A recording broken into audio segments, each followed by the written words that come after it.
Good evening. We're back to the stories of Caius, Tamriel's finest spell sword, Dunmer, courier, eternal champion, and growing in importance inside the Mages Guild. We've been carrying on this way for the last little while, but we have been making some advancements, so I will continue to do missions for the Mages Guild. Enchanter, I am perplexed. Perhaps you can help me with some research. Splendid. You see, I'm working on a particularly thorny problem in theoretical applied magicka, and I need a particular magic formal cloak, made by Uthstel Woodfield himself. By all respects, a masterful little piece of work, but according to my research, impossible. The internal azimuth vectors are such that I cannot reconcile the externally manifested lateral flow lines. Well, having the piece to study would help me immeasurably, but I have not had much luck in tracking it down. The only reference I've come across mentioned a catalogue once held at the library at... nowadays it's known as Houghton's Guard. You might also try a colleague of mine, Dunorian Ashhouse. He is an expert on Ulster Woodfield, wrote the definitive biography, although in my opinion, well, no time to get into that old debate, you'll find Dunorian Ashhouse in a dank hole called Albaware's Jail. I don't see how he can abide working in such places. Yes, come back and see me in, say, 20 days and report your findings. Yes? Splendid. So if we can avoid doing 2 dungeons, I think I'll try that.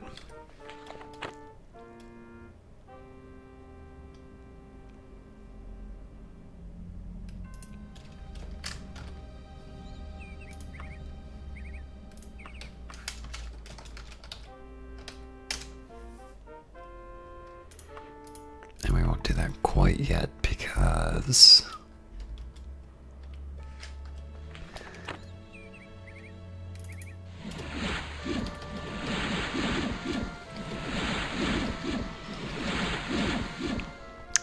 this just gives me a chance to do free magic.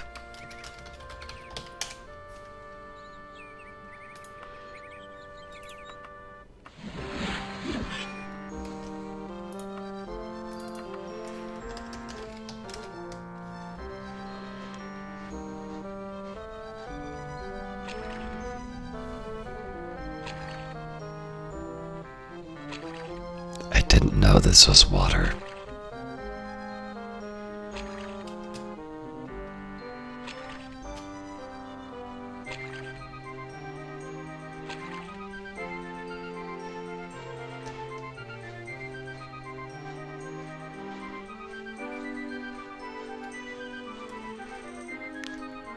Oh, look, the little kitty.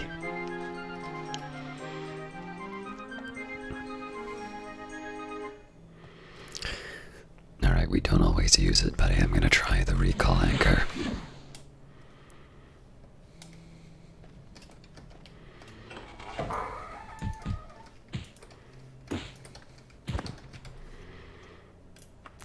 And as always, I'll take whatever money I can and valuables that I think will be good for selling, but I won't go too far on lifting anything common.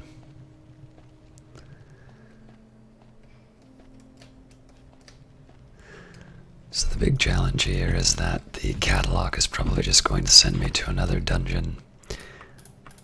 But it's also likely that if I go and look for the colleague they're going to send me on a mission, then I need to go back and find them. And only after that will they teleport me to a dungeon, so... arguably this will be the faster method.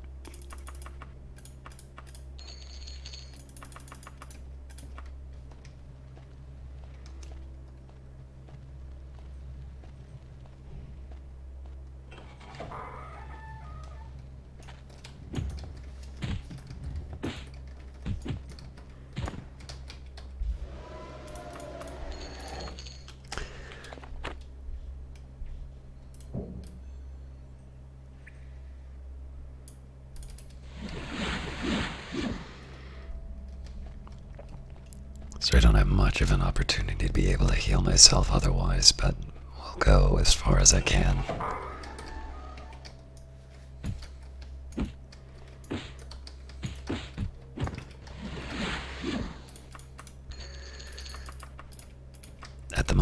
most likely form of advancement in the Mage's Guild will be to cast as many spells as I can. Uh-oh, I think we just got poisoned.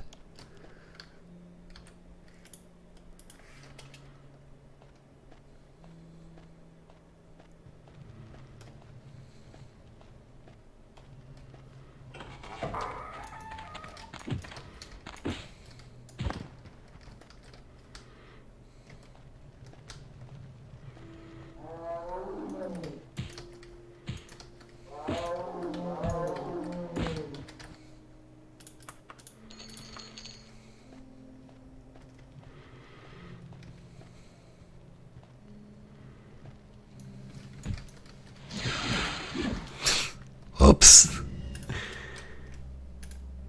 Should have saved more progress.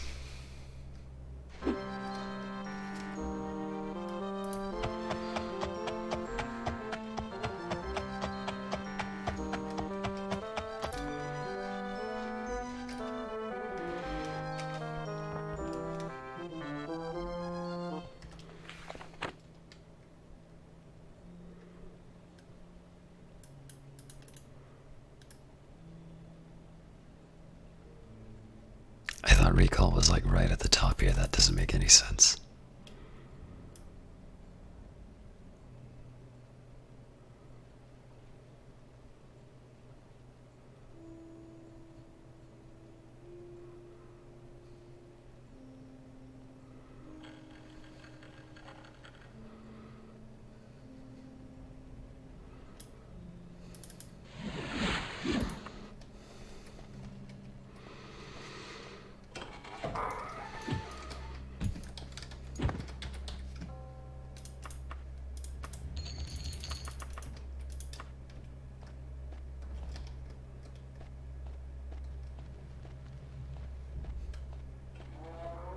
Obviously, this isn't the same path that I took last time, but I might as well go for some variety if I can.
As far as upgrades are concerned, the only thing I'm really looking for right now is a Daedric Daikatana, which is admittedly fairly unlikely for me to find. But that doesn't mean we can't hope.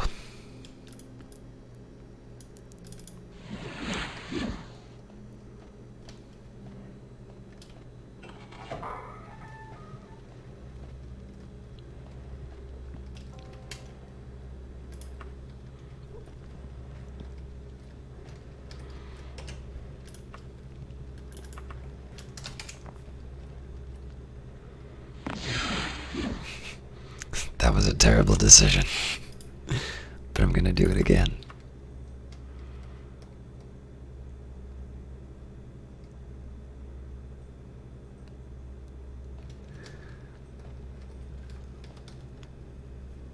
I'm on top of this person, aren't I?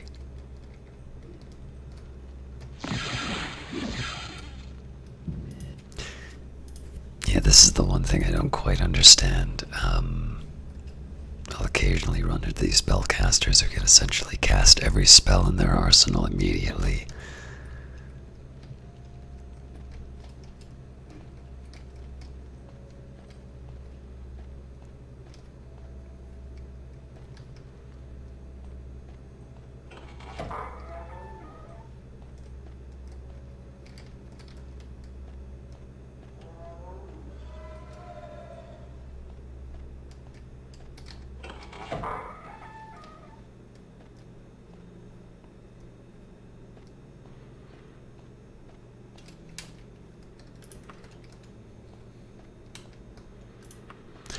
course, it's always worth keeping in mind I'm not trying to find anything other than the catalog here, so I don't need to explore every room.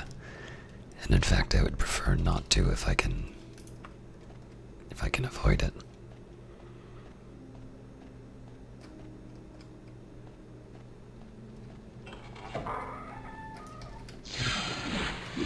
Oh, this guy again.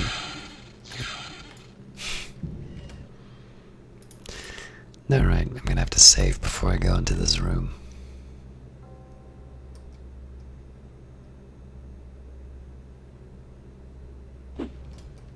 This is unfortunately one of the things that really killed my enthusiasm for the game, because in one sense, it's really impressive to go into something like this where there's lots to do and there's relatively little direction, so you get to have all of these different systems modeled.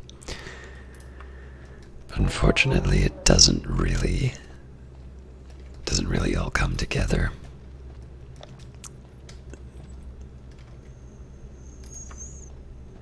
The way you want it to, because in the end it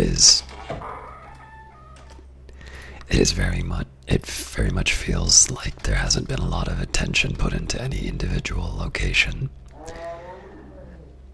It's more just you wind up with these labyrinths, and then if you don't save at the right time, you all of a sudden run into a creature that's capable of instantly killing you. So while there's a lot of territory and there's a lot of different levels, they all wind up feeling the same, because in the end you're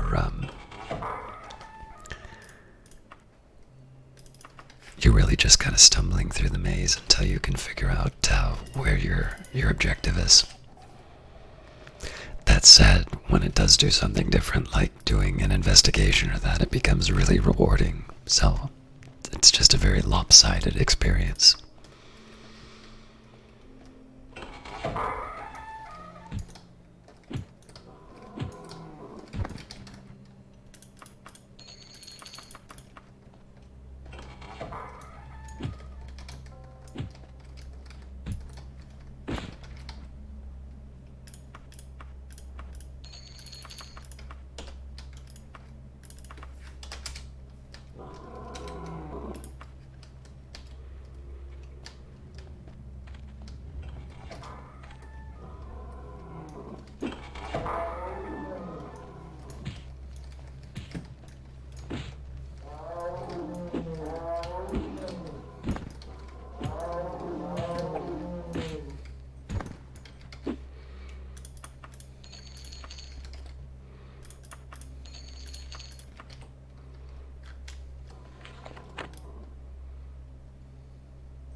One of the interesting things is when I run into rooms like this, I often figure that I'm not gonna find the item because I've never had a quest item in a pattern like that. I'm not sure if that's the way to think about this title or not.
one good bit of news about Caius is he is the best swordsman now.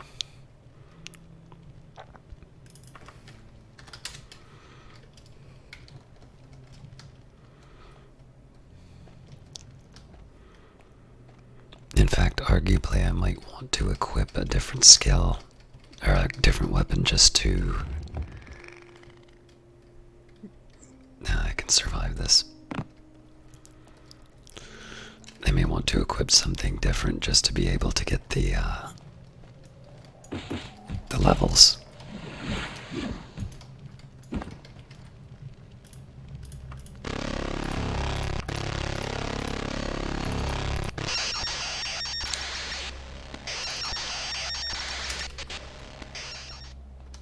Sorry about that. I don't know what causes that, but it is as annoying to me as it is to you.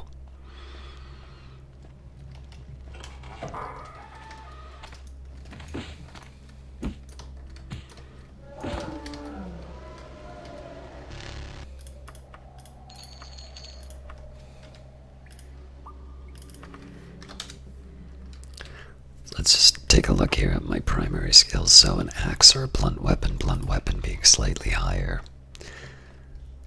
So maybe I'll consider a hammer or something like that. Hello.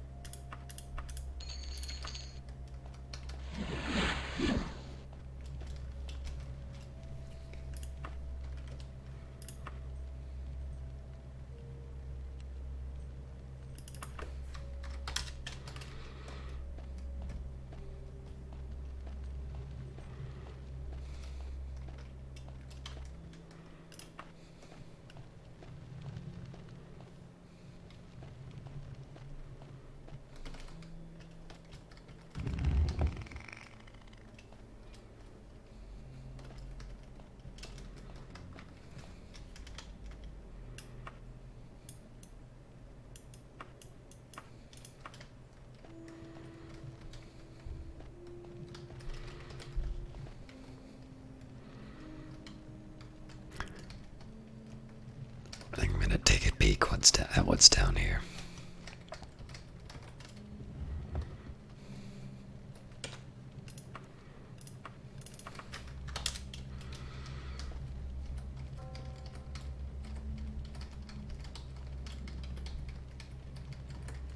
That's gonna make me drop, isn't it?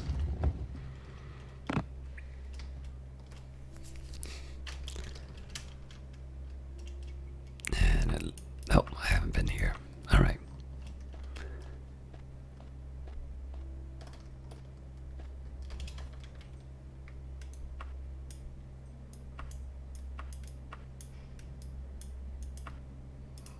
Or apparently I have. I definitely have.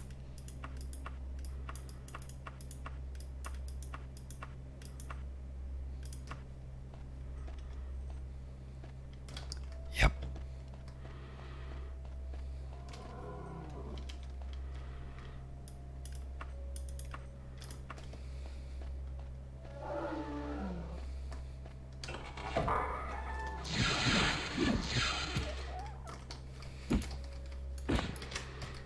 I got very lucky there. Alright, so this seems like a good candidate for a blunt weapon for me to equip as number 2.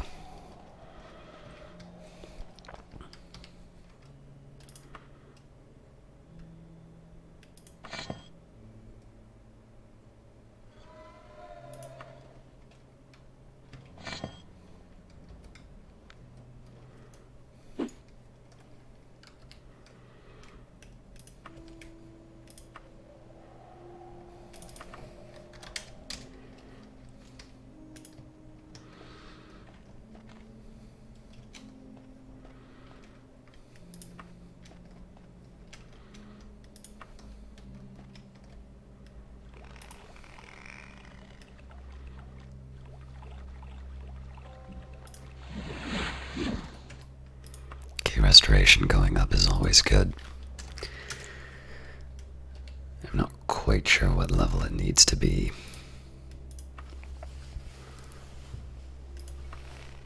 Actually, I'll take a quick look at it.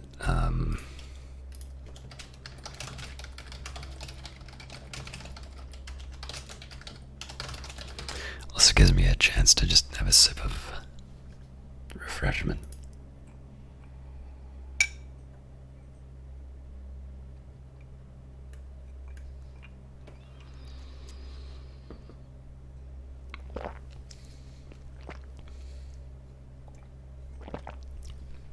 So the next few levels are 63, 71, 79, and 87.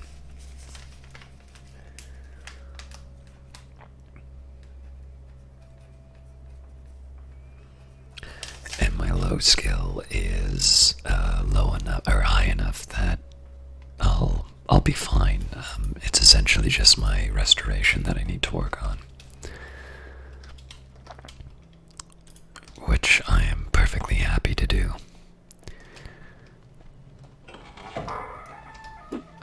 But for my overall level, I'm happy to slum it and just bludgeon the heck out of.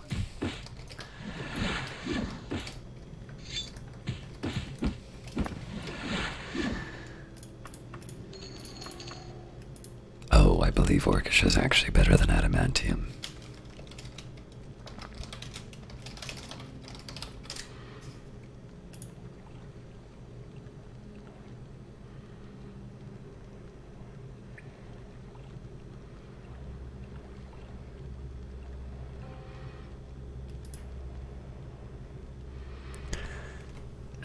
So I'm looking at weapons. By the way, I should mention the website that I go to for this is en.uesp.net.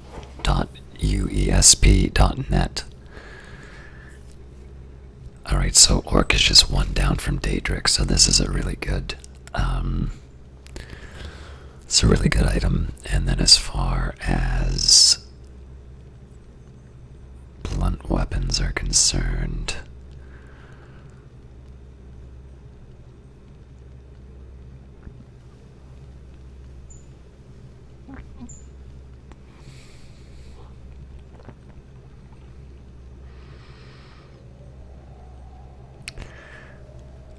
it's a Warhammer is slightly stronger.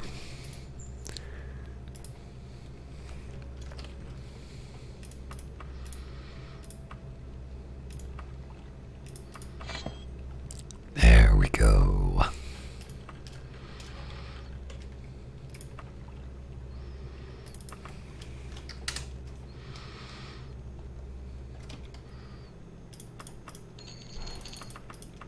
And again, I'll just happily beat the hell out of assassins in order to raise my skill. It does also mean I need to rest every once in a while in order to level it up, but I'm not gonna go out of my way to rest just to get the extra points. It'll happen naturally.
Oh, that was really lucky.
So one of the temptations that I run into here is, depending on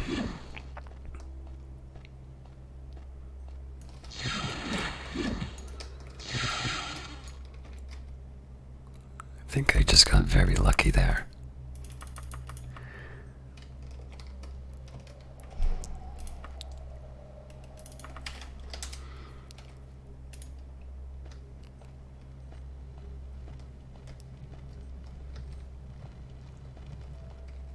Pretty sure this is where I fell down and got clobbered last time. Yeah, well, that's why I saved.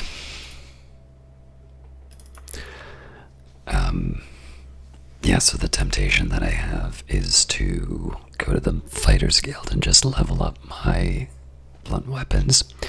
But doing that means that I pass up the opportunity to level up my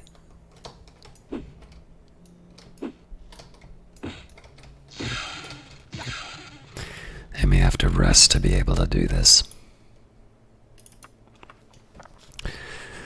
So I pass up the opportunity to raise up my destruction, which can actually be very helpful in some situations.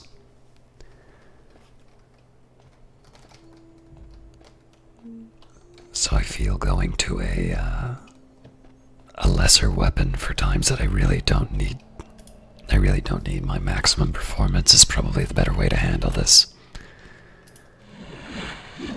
So as you can see, blunt weapon just went up by a little bit. And given enough chances, I'll get another level doing this. Wow, I really blew that.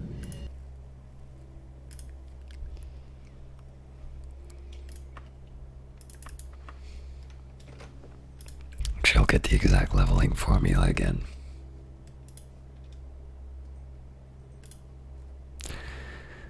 So the sum of the 3 primary skills, the 2 highest major skills, and the highest minor skill.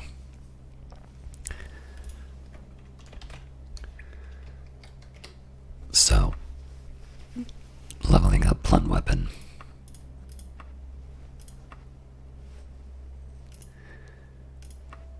Destruction and either illusion or alteration. Or restoration, all of these things are going to factor into, they're going to factor into my leveling. Right, I needed to get some rest.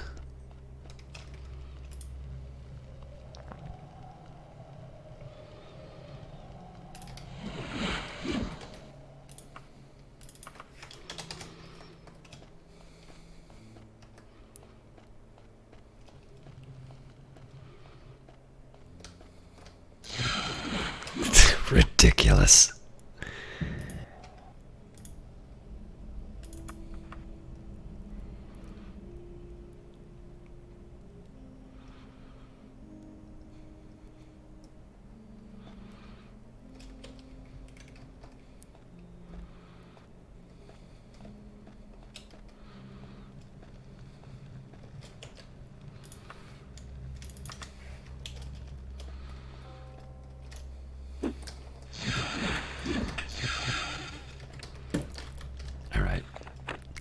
This is one of the problems I didn't have heal up.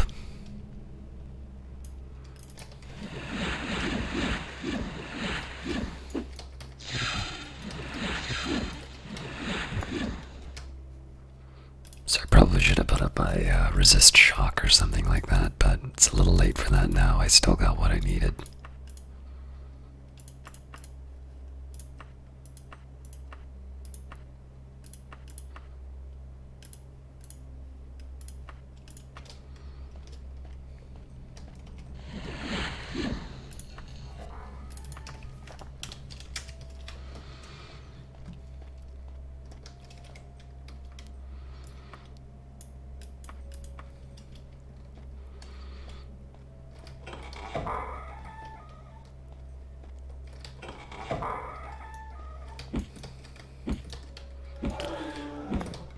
I will admit it is quite a bit more comical to just walk up behind people and hit them with a blunt object.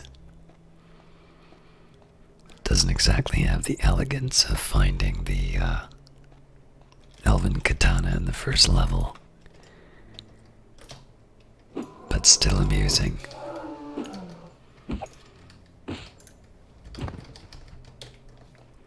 I don't even know why I keep trying to find treasure, because obviously I'm not going to be able to carry it.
Again, I don't know why I'm trying to loot.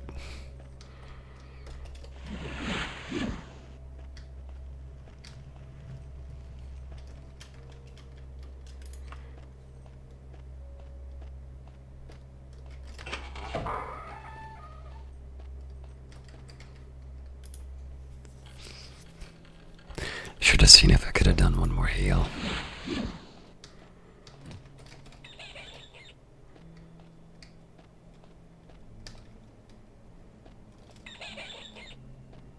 That's here somewhere.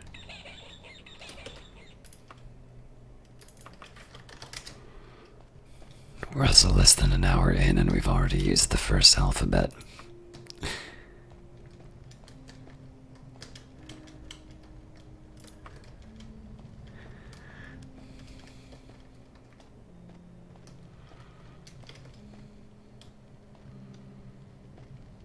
Surprise!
So one reason I'm a little more careful about trying not to get hit by these guys is they can pass disease.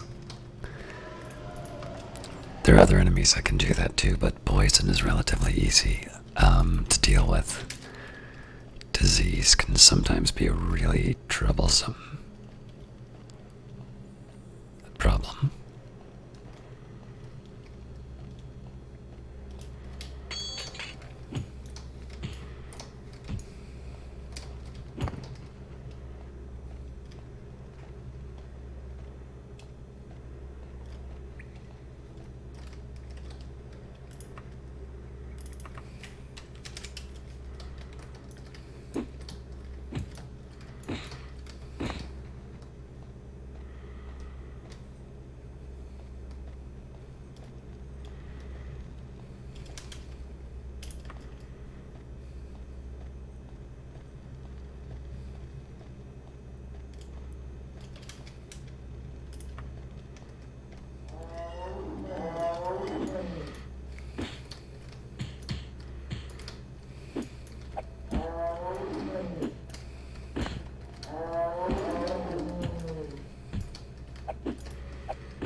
downgrading the weapon also makes combat a little more interesting sometimes now that I have to dance around a bit.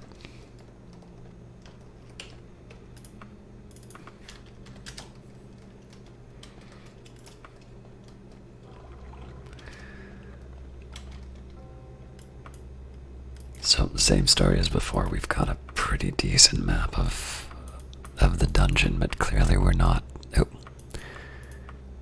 anywhere closer to finding our objective. I think this might be the opening. Well, we can take a look actually.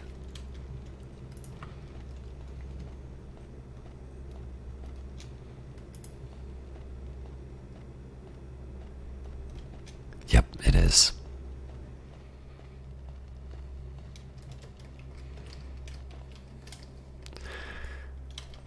So I use the speed up just to avoid the tedious business of jumping over.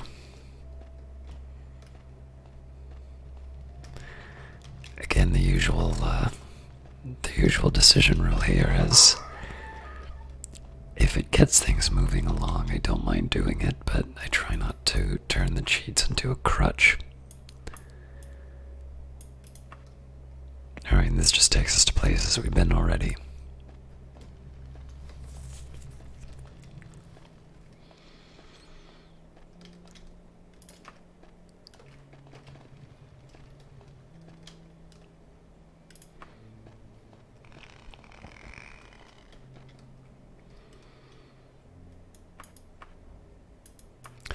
Although I haven't gone up those stairs yet, I think I'm gonna go down the hallway I haven't checked out yet first, though.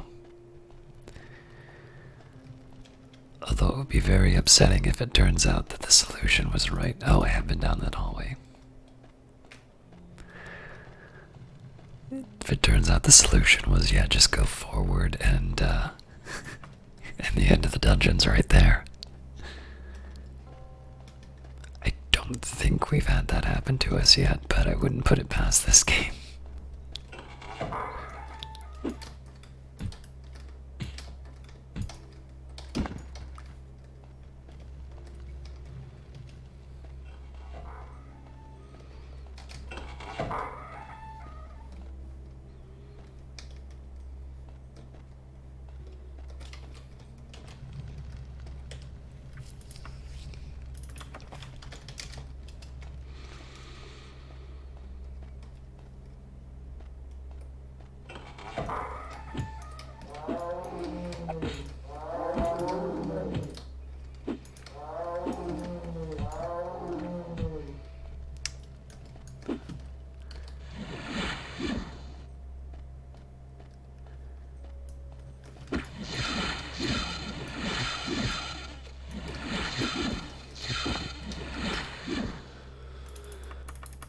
Oh, that statue would be wonderful to get rid of. Or sell, I mean.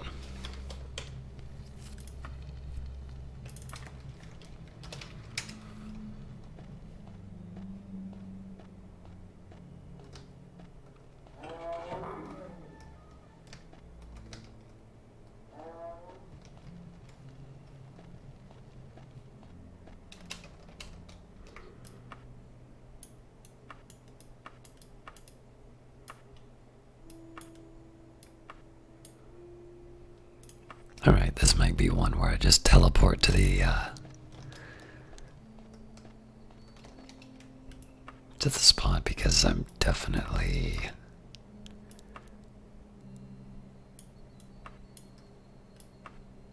pretty sure we've been to the bottom of those stairs. Oh, we haven't. Alright.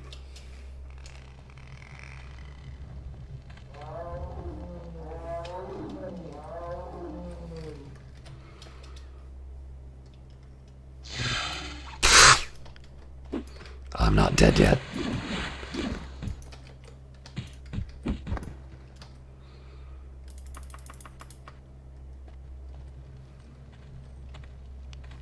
Oh, this is gonna be ugly. But I do want to see if I can get through this. Alright, so So I need to find a way to either get mana or to heal.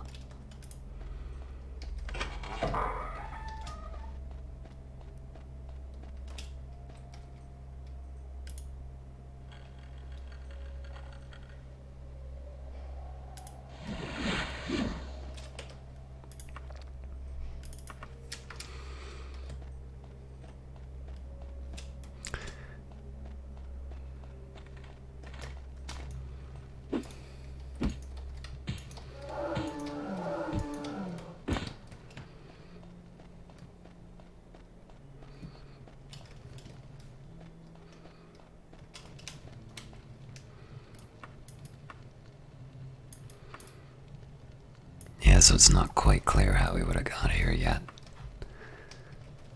And unless I want to levitate, I don't think I can take on the other guy. I'm going to explore here a little bit before we teleport to the next area.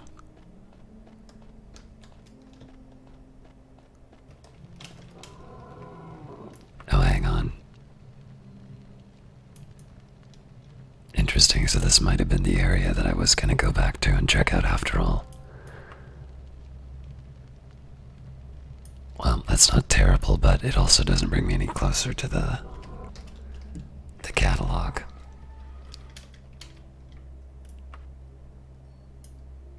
Oh my god, we might have actually been in here.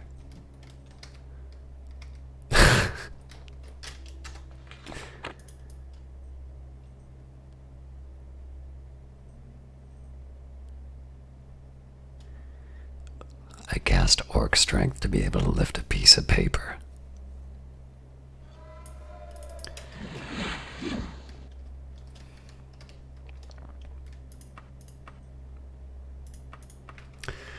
Item 476A LCX08, Formal Cloak, Ulster Woodfield of Chesterwick. Description: this formal cloak is one of Ulster Woodfield's lesser works, ranking below his famous wand of verbosity and craftsmanship, and not even close to a masterpiece of the sheer audacity like his scissors of styling. Yet this is regarded as impossible. Still, this formal cloak shows Ulster Woodfield's distinctive style and the many small touches he puts on all of his work. The embossed brass fittings with his signature stamp, the unusual choice of an enameled finish, and especially the mellow amber sparkling along its exterior flow lines, on low from the Dungeon of Tristane. Well, now we know where to find it.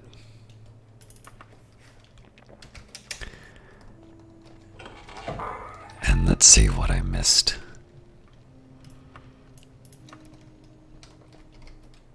Oh wow, this wasn't even a secret door. I just apparently walked right by it without ever noticing. Oh no. It turns out this was one of the hallways that I didn't check out in this area.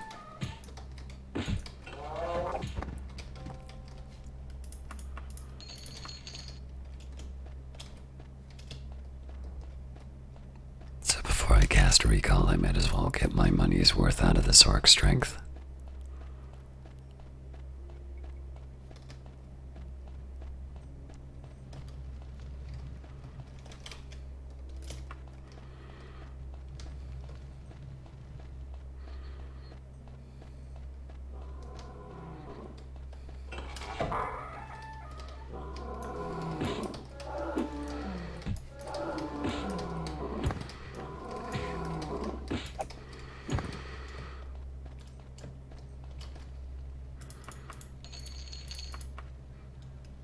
Pretty sure we've already read this, but I thought that was a floating brazier.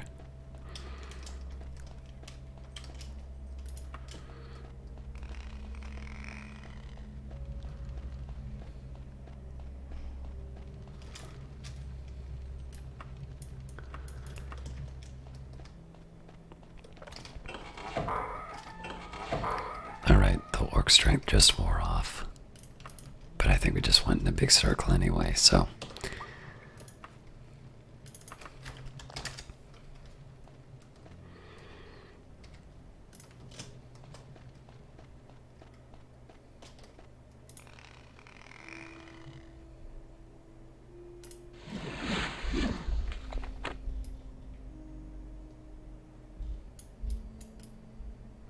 Apparently my recall moved again.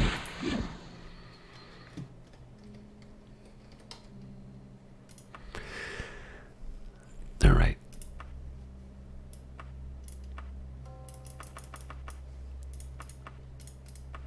Oh, it was a Scholar's Guide to Nymphs. I still think we read the fairy, though.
If I did this at a bookstore, I wouldn't be showing all the items, but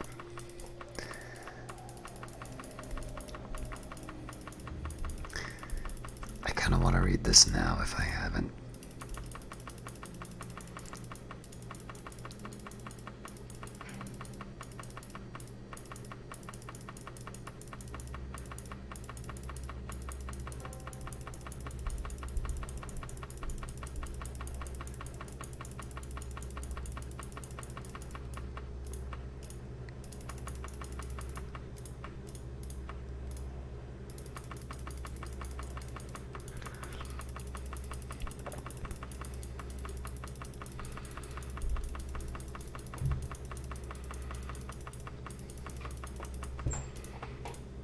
Yep, we did find that before. Alright.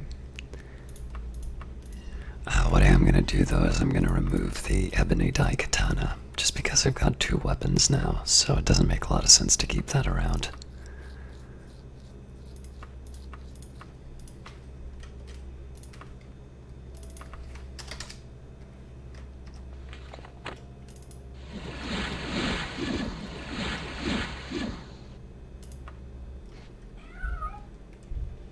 Hello, kitty cat.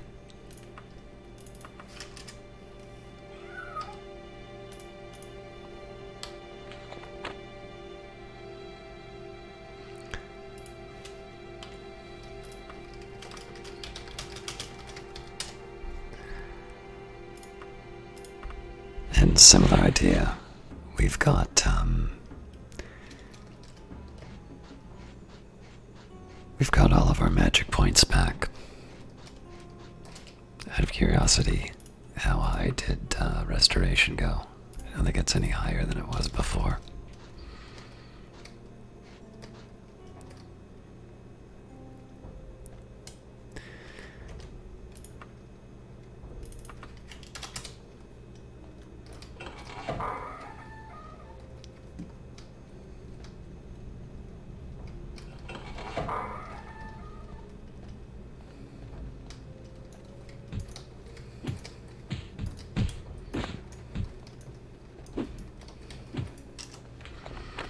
If that was a cloak, I'd be a very happy man. Oh yeah, I gotta cast recall at some point.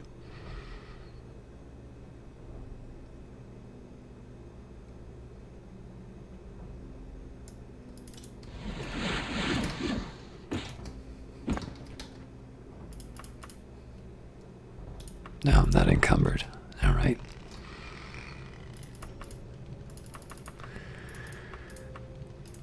Unfortunately, I gotta keep all of it.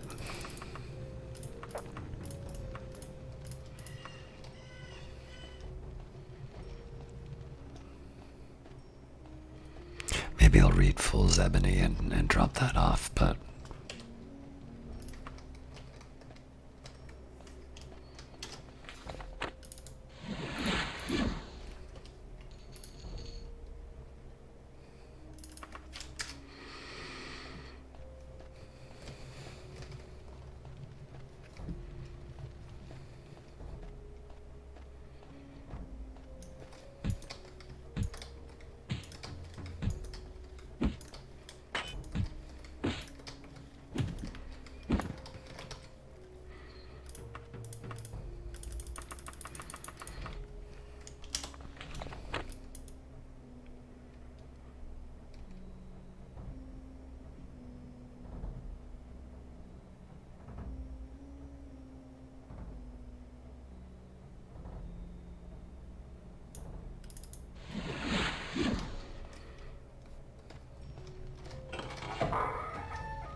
I've seen this before.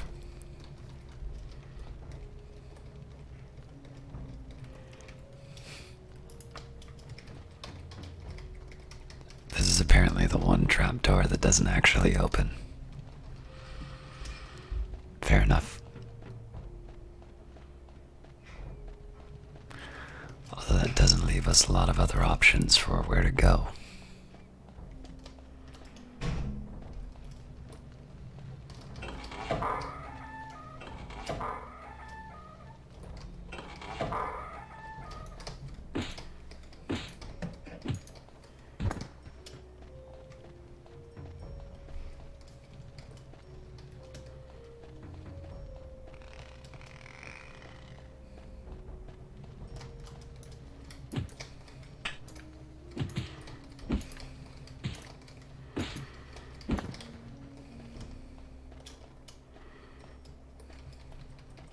I feel like there should be a door somewhere along this hallway.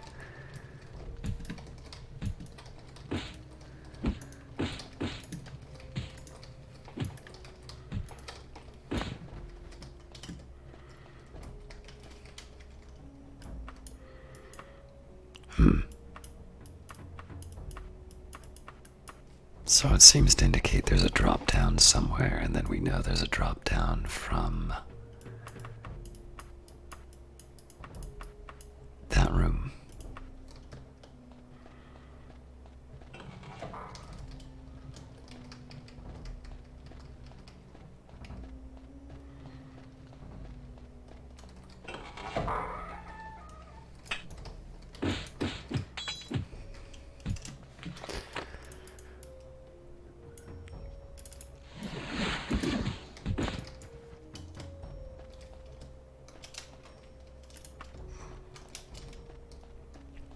Interesting, I'm not quite ready to drop down into that room yet.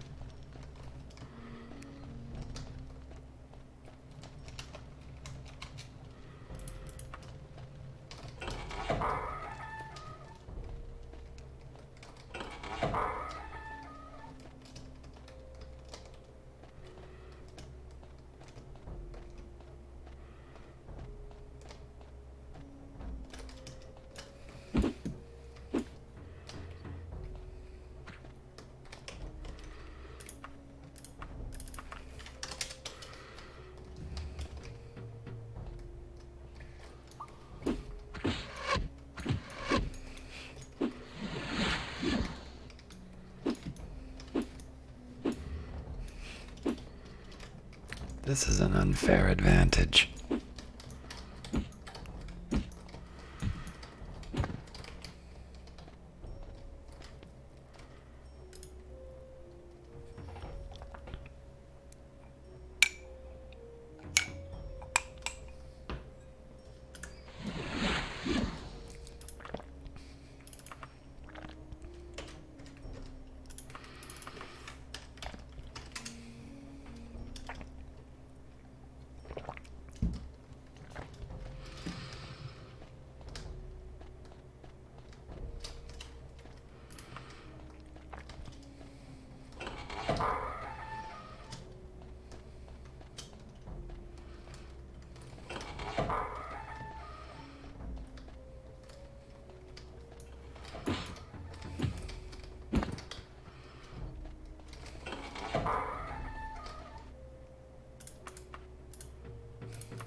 was hopeful for a moment that was the quest item. Surprise!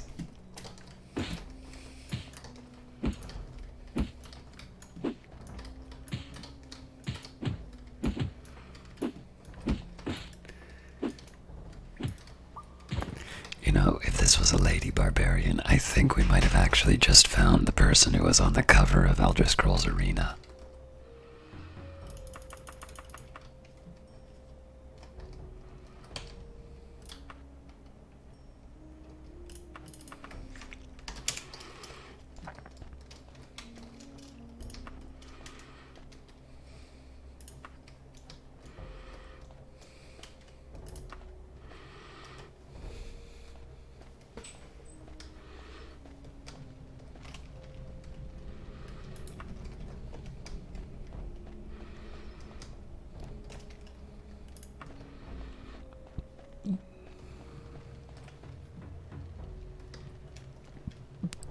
I don't want to go down an elevator yet.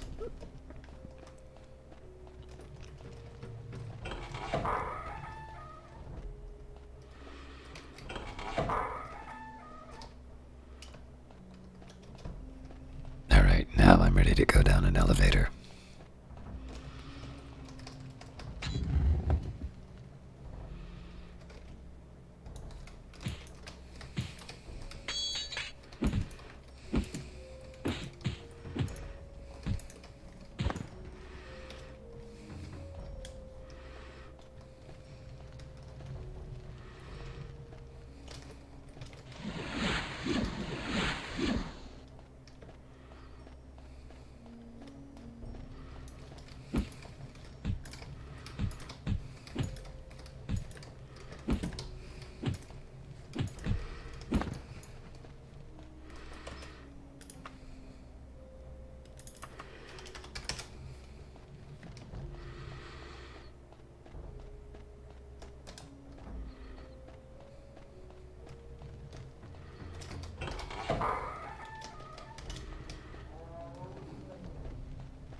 So I suspect it's going to be a little tedious to try and find that. Alright, well, that'll be very informative when I find it again. I think it's going to be a little tedious to try and find that place where I drop.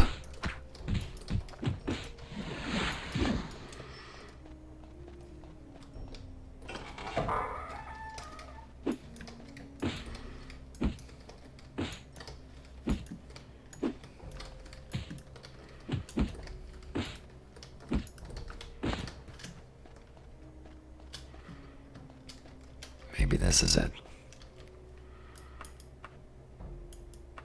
Probably not, though.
Oh boy.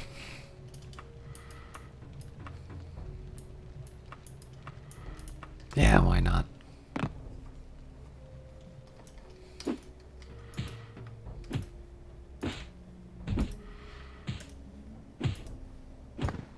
just like school. Find somebody in a corner and whack the hell out of them until they say stop. Oh, this isn't even the... Oh, yes it is.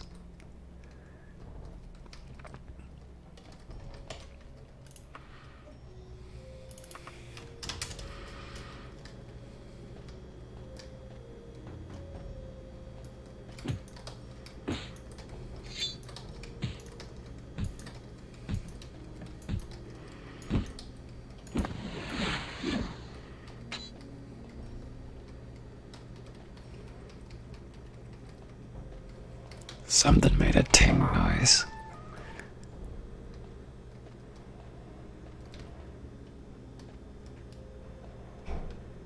Surprise.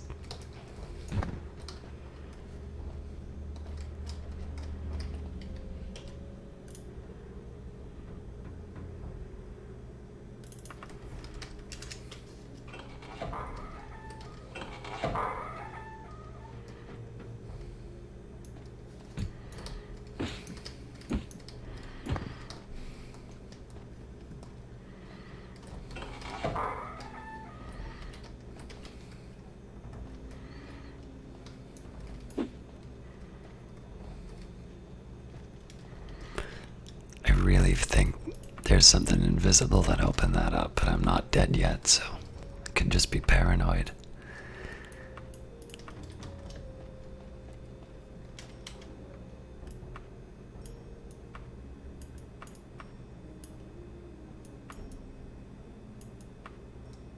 Huh?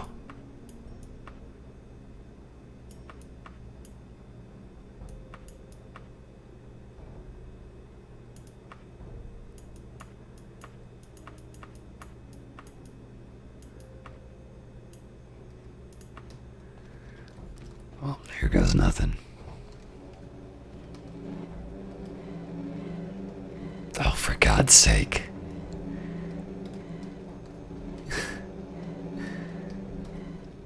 And I didn't save. Alright, I'm teleporting.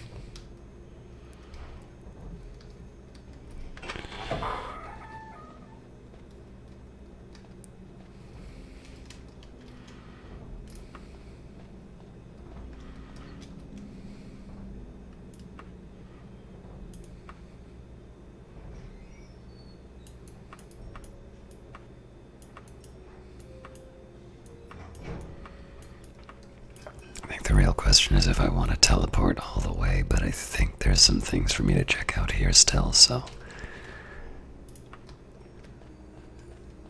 Like I said, the aim is not so much to get through the game artificially quickly, but I will bypass extended sequences of like just walking through hallways trying to get unlost.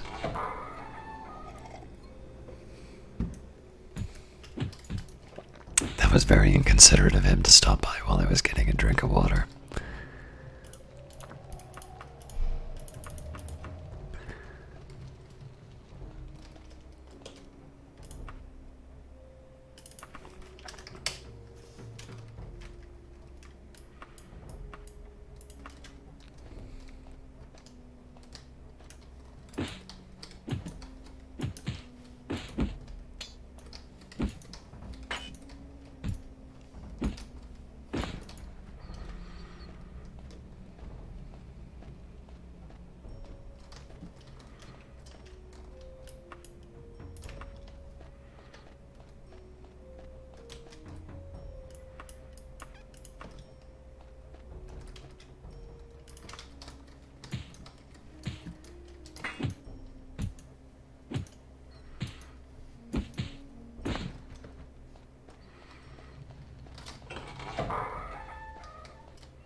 quite a bit that I just got. I don't know if it's a healing though. Probably not. Or restoration is technically the name for it.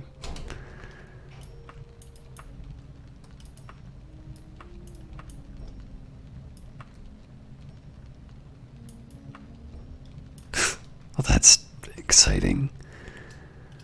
Alright, I'm trying to think if I've left any other regions untouched. Well, this one, but I'm not quite sure how to get to it. Alright, teleport time.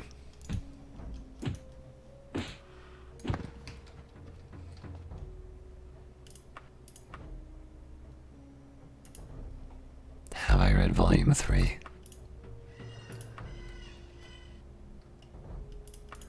There's actually a way I can tell.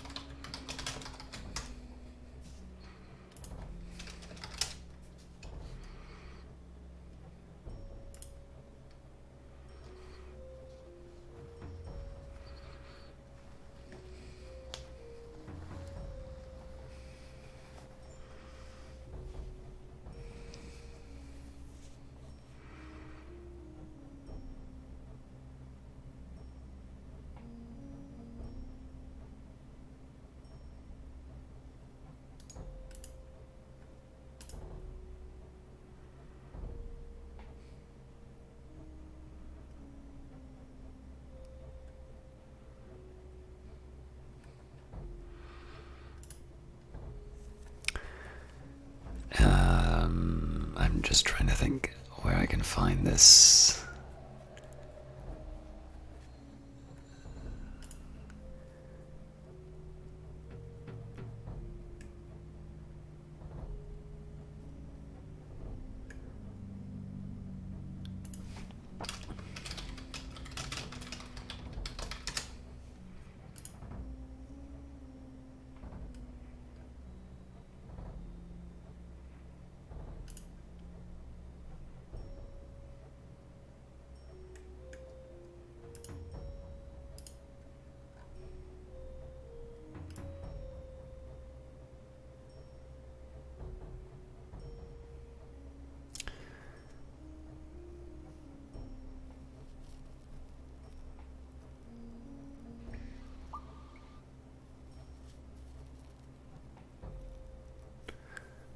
Right, so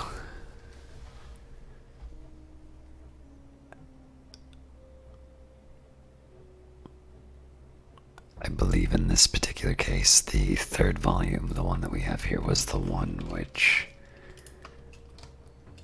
it was the one that talked about her assisting the Eternal Champion, i.e. me.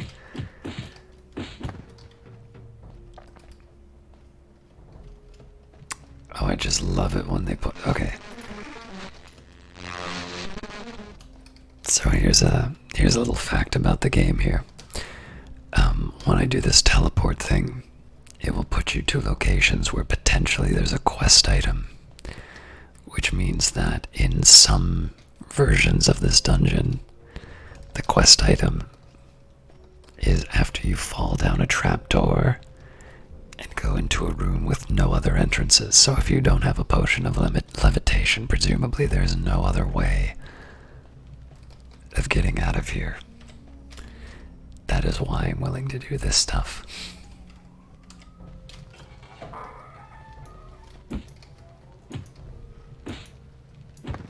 Now, of course, I have levitation, so there's no worries about that, but just...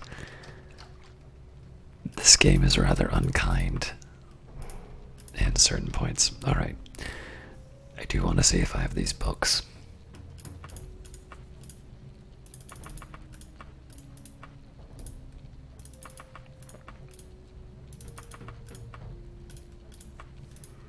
Okay, so I got 5 and 6 Fool's Ebony.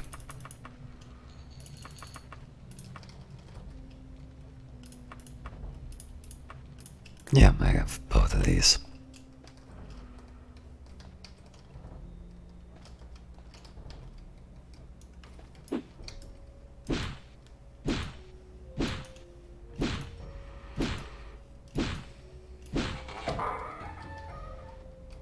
Cool.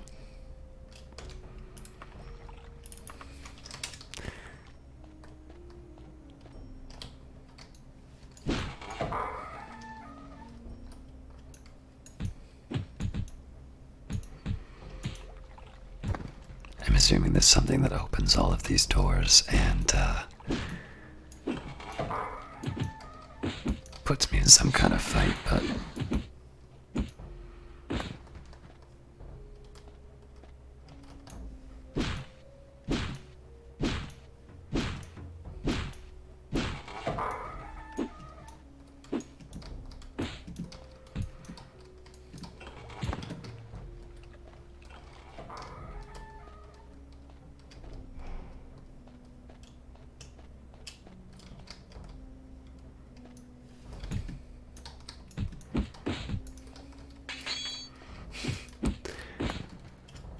I love bugs like that. It makes the game very surreal. What the hell is down there?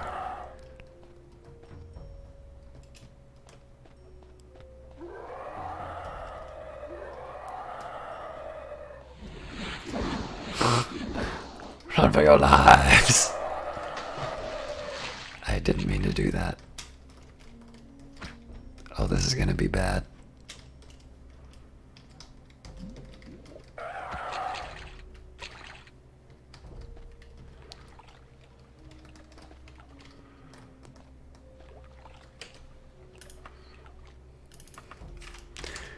Okay, now I kind of want to know what's down there after saving.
Alright, that was edifying.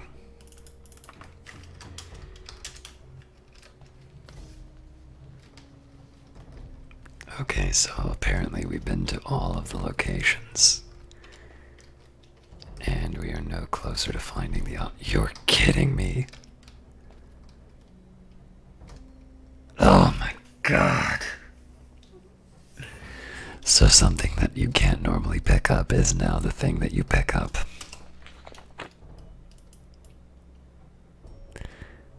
This is why modern games are better. This is undoubtedly Uthastar Woodfield's formal cloak.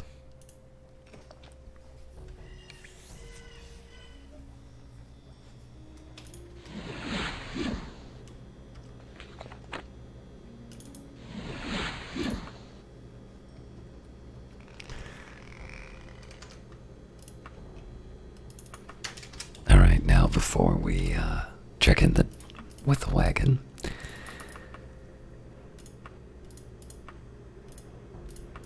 Fool's Ebony, Part the 1th.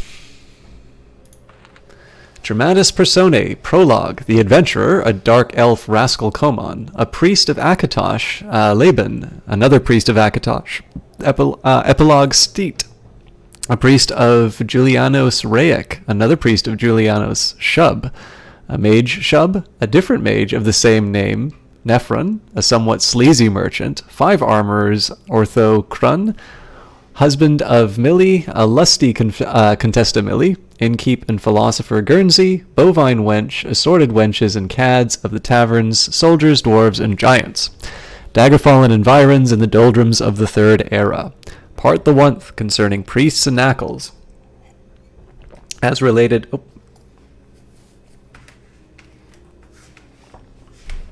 Just poured water all over my keyboard, which is not great.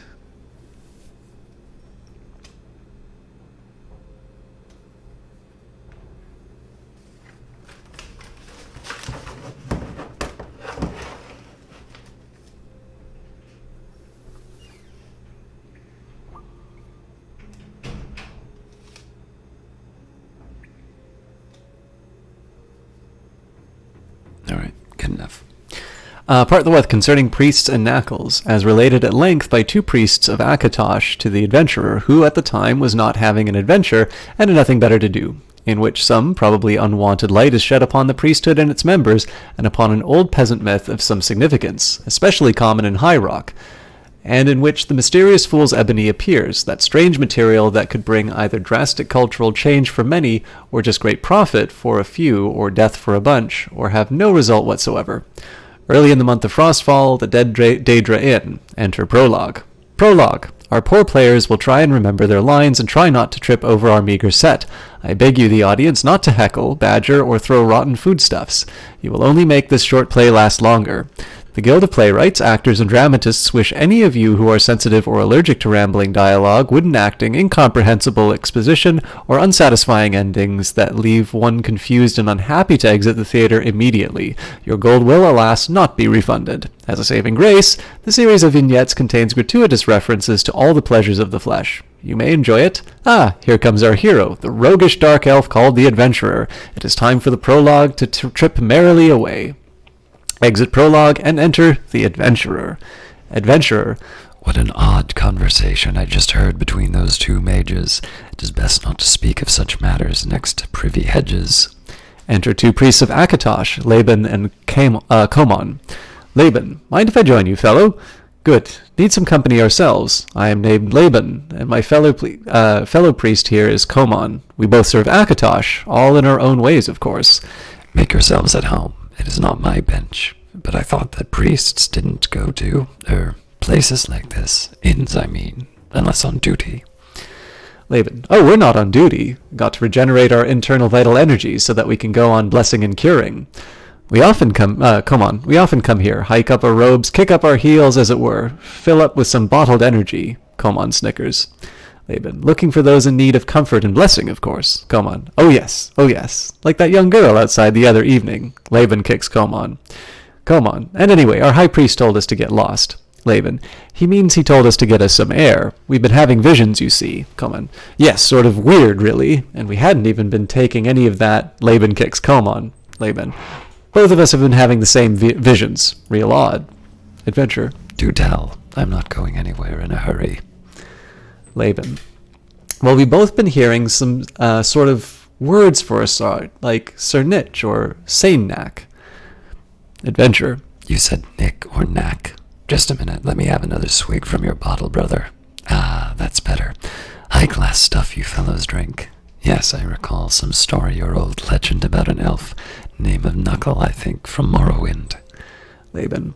You know, maybe you're on to something there. There is an old legend around these parts. Comes from deep in High Rock, I think. Knackles, that's it.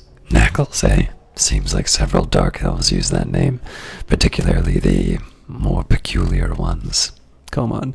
Yes, I guess that the bad ones are into all that weapons magicka stuff. Very nasty fellows. Laban. To Komon. Komon, this fellow's got pointy ears and red eyes. Pardon me, friend. It's sort of dark, and I didn't, Oh, that's fine. These are strange times. You know, live and let live, or die, as the case may be. Now suppose you tell me about this Knacklesmith. Here, let me help you with that bottle. Ah, thanks. Laban. Sure, if you want to put it that way. Here, have another swig. Sure, we've got time, and I recall it clearly now. Komon. Yes, we've a couple of hours, till that little blonde shows up at her lamp. Laban kicks Komon. Laban. Komon. Quiet! Remember we had to tell the high priest her address, so she won't be around for a while. To all. Very well. Here's the story as best as I can recall it. This is a tale that the peasants in High Rock tell their kids to scare them into being good for a while, I guess. They tell it, let me see, either on Tales and Tallows, or is it Witches' Festival, just before the kids are sent out to the barn or pigsty to sleep. Come on, nasty, cruel presents. But then I'd send them all out into the Laban. Really, come on. Remember, these poor souls need our compassion and blessing. We are their salvation. Come on. Oh, who's the old high muckety mucks? Who's in the old high muckety muck study? Laban. Sorry, now who's in the old high muckety muck study? Laban. Anyways, it goes a bit like this. If the kids have been real good during the year, filched enough in the market, mucked out in the stables every day, not gone playing with goblins, left the sheep alone, and so on, they have been if they have been real good, they've nothing to worry about. But if they haven't been real good, there's this nasty, horrid dark elf spirit called Knackles. Doesn't look like your typical dark elf, taller, thinner, pasty white face, long as your arm. Walks like his knees and elbows bend the wrong way. Snickers like when you drag your fingernails across a slate. Wears a tight black suit. Not Khajiit, more of a formal suit with buttons, but too tight and too small. He visits the bad girls and... why are you talking about old high mucky again, Laban? Coman hiccoughs. Laban kicks Coman. Laban. You really must excuse Coman here. Overwork, you know. Too many curings and conversions. Anyways, old nasty Knackles is supposed to wander under our Tamriel in dirty, deep, dark dwarven tunnels, everywhere under the lands, if you can believe that. Rides in a rusty, squeaky old minecart on old mine tracks. Adventurer. I saw some of those in Fanglair once down in Hammerfell a long while ago. Coman to Laban. What the Shegarath was he doing in Fanglair? Laban to Coman. Hush, if he's who I think he is, you don't want to know. Yes, well, Knackles got pulled around all these deep tunnels by goblins. Not your usual dirty yellow ones, but nasty black things. Anyway, they pull Knackles all around through those dark tunnels, and then late at night he stops below each and every bad child's hovel or house or castle. Makes no difference. Then he slides up the drainage pipes. Come on. Creeps up cracks, crawls through holes. Laban oozes up oubliettes. Come on. Climbs giggling up garden robes. Laban, right into the kid's place. Then, if the kid's only been sort of bad, Knackles will just mess things up in general so that the kid gets blamed. Makes greasy dirt marks everywhere, more than usual anyway. Breaks them some things, steals some things, and so on and so forth. Maybe take the sugar sweets, leave some lumps of the fool's ebony instead. Adventurer. Fool's ebony, what's that? Heard mention of that, a few hours ago. Some mages. Laban, you did now. Interesting. Very well. Let's talk of that in a bit. Just let me finish this Knackles thing. Where was I? Oh, yes. Now, if the little brat has been real bad, then all of the little brat's toys get taken away. The copper dagger, the wooden sword, the little whip, and so on. All the usual favorite kids' things. Coman. Whips? I like those. Coman hiccoughs. Laban kicks Coman. Laban. Now, if the little bat has been very, very bad, the Knackles grabs the brat, pops him or her into his dirty grake sack, hauls the sack off down the holes in the cracks, down through his musty old minecart, and away they go. Coman. Hope he leaves some bad little girls behind. Laban kicks Coman. Laban. So we can save them, of course, friend. Well, sometimes, so I've heard tell, the brat never comes back. No great loss, I guess. Peasants just breed another. Coman. Know about that. I do. Laban pinches Coman's nose. Laban. But as the story goes around here anyway, often the brat is just put to work digging out lumps of fool's ebony, shoveling dirt, bagging it, extending the tunnels of the Knackles. After a while, the brat is pushed back up to where it came from. Seems that the brat might think that it spent a year down there, but only a day has passed up top. Brat comes back real thin and dirty, though, covered in black mess. Come to think of it, on the day past Witches' Festival, I've often seen some little brats, scrawny, real dirty black mess on them, looking terrified too. Parents drag them to the temples to get blessed and cured, and if they have the gold, like the beard of Shegarath, the wailing and noise, enough to drive a priest to... Well, never mind, that's our problem. Come on. Nah, it's a problem with our suppliers, I tell you. Laban throws Coman through a screen. Laban. Anyway, that's the short of it. This Knackles legend up around here. I recall now, it's widespread all over Tamriel. Knowing the place, probably more than a grain of truth to the tale. Much more. Much more. Adventurer. So I guess some of the darker dark elves sort of identify with Knackles, take on the persona, so to say. Laban. Yeah, that sort of sums it up, I guess. Though we don't see those types hauling off brats in sacks, now do we? Come on. Nah, that's what we does. Girly brats anyway, isn't it not? Coman hiccoughs. Laban breaks a bottle over Coman's head. Coman falls unconsciousness. Adventure. That's very interesting tale, gentlemen. Say, let me repay you with another bottle. What's that you're drinking? Ah, thought so. Innkeep, more holy wine for these holy men. Laban, a blessing to you for that kind gesture, friend. Adventurer. I thank you. I sure could use 1 or 3. Anyways, this fool is Ebony. I've heard mutters and murmurs about that of late. Mostly eavesdropping. Pardon me, listening to mages and the like. What's with this stuff? Here, have another swig. Good. Laban. Well, we're not supposed to tell outsiders, but then you seem to know something already, and if you have been hearing mage gossip, why, maybe we can do some business, profit all around. Well, for the Akatosh Chantry, of course, and your fee, good sir. More and more interesting. Tell on, I pray you. Kalman staggers to his feet. Kalman hiccoughs. Kalman. Time for me to go to convert that little lamppost girl. Oh, no, not last night's one, but the blonde. Exit Kalman. Female squeals off stage. Laban. Friend, you've got to excuse Kalman. He's a bit, strange. Got these... No, that's all right. We've all got our own. Exit Laban and the adventurer. Enter epilogue. Epilogue. Our apologies for the quality of this drama so far. If those of you still present will wait for a few minutes while our bard plays Silence Implies Consent. Jesus. We'll change the set to the next act, Part the Tooth. Please don't forget to tip your wench. Do you believe that there's such a thing as Fool's Ebony? Maybe we'll find out in Part the Tooth, or maybe not. Flourish, exit epilogue. End of Part the Onth, being mostly concerned with the legend of Knackles. That was a really rough one to read. And not due, writing quality, but not due to the errors.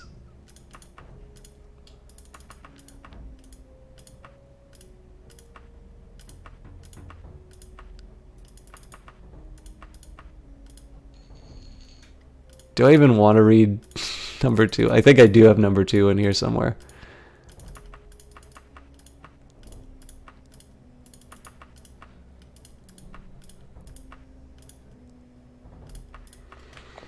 Fool's Ebony, Part the Tooth.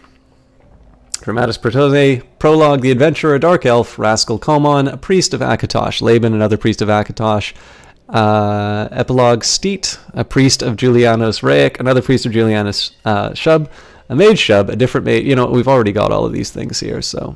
Part the Tooth, bearing mostly on Fool's Ebony and Temples, same place, same inn, a bottle or two later. Enter Prologue, the Adventurer, and Laban. Prologue.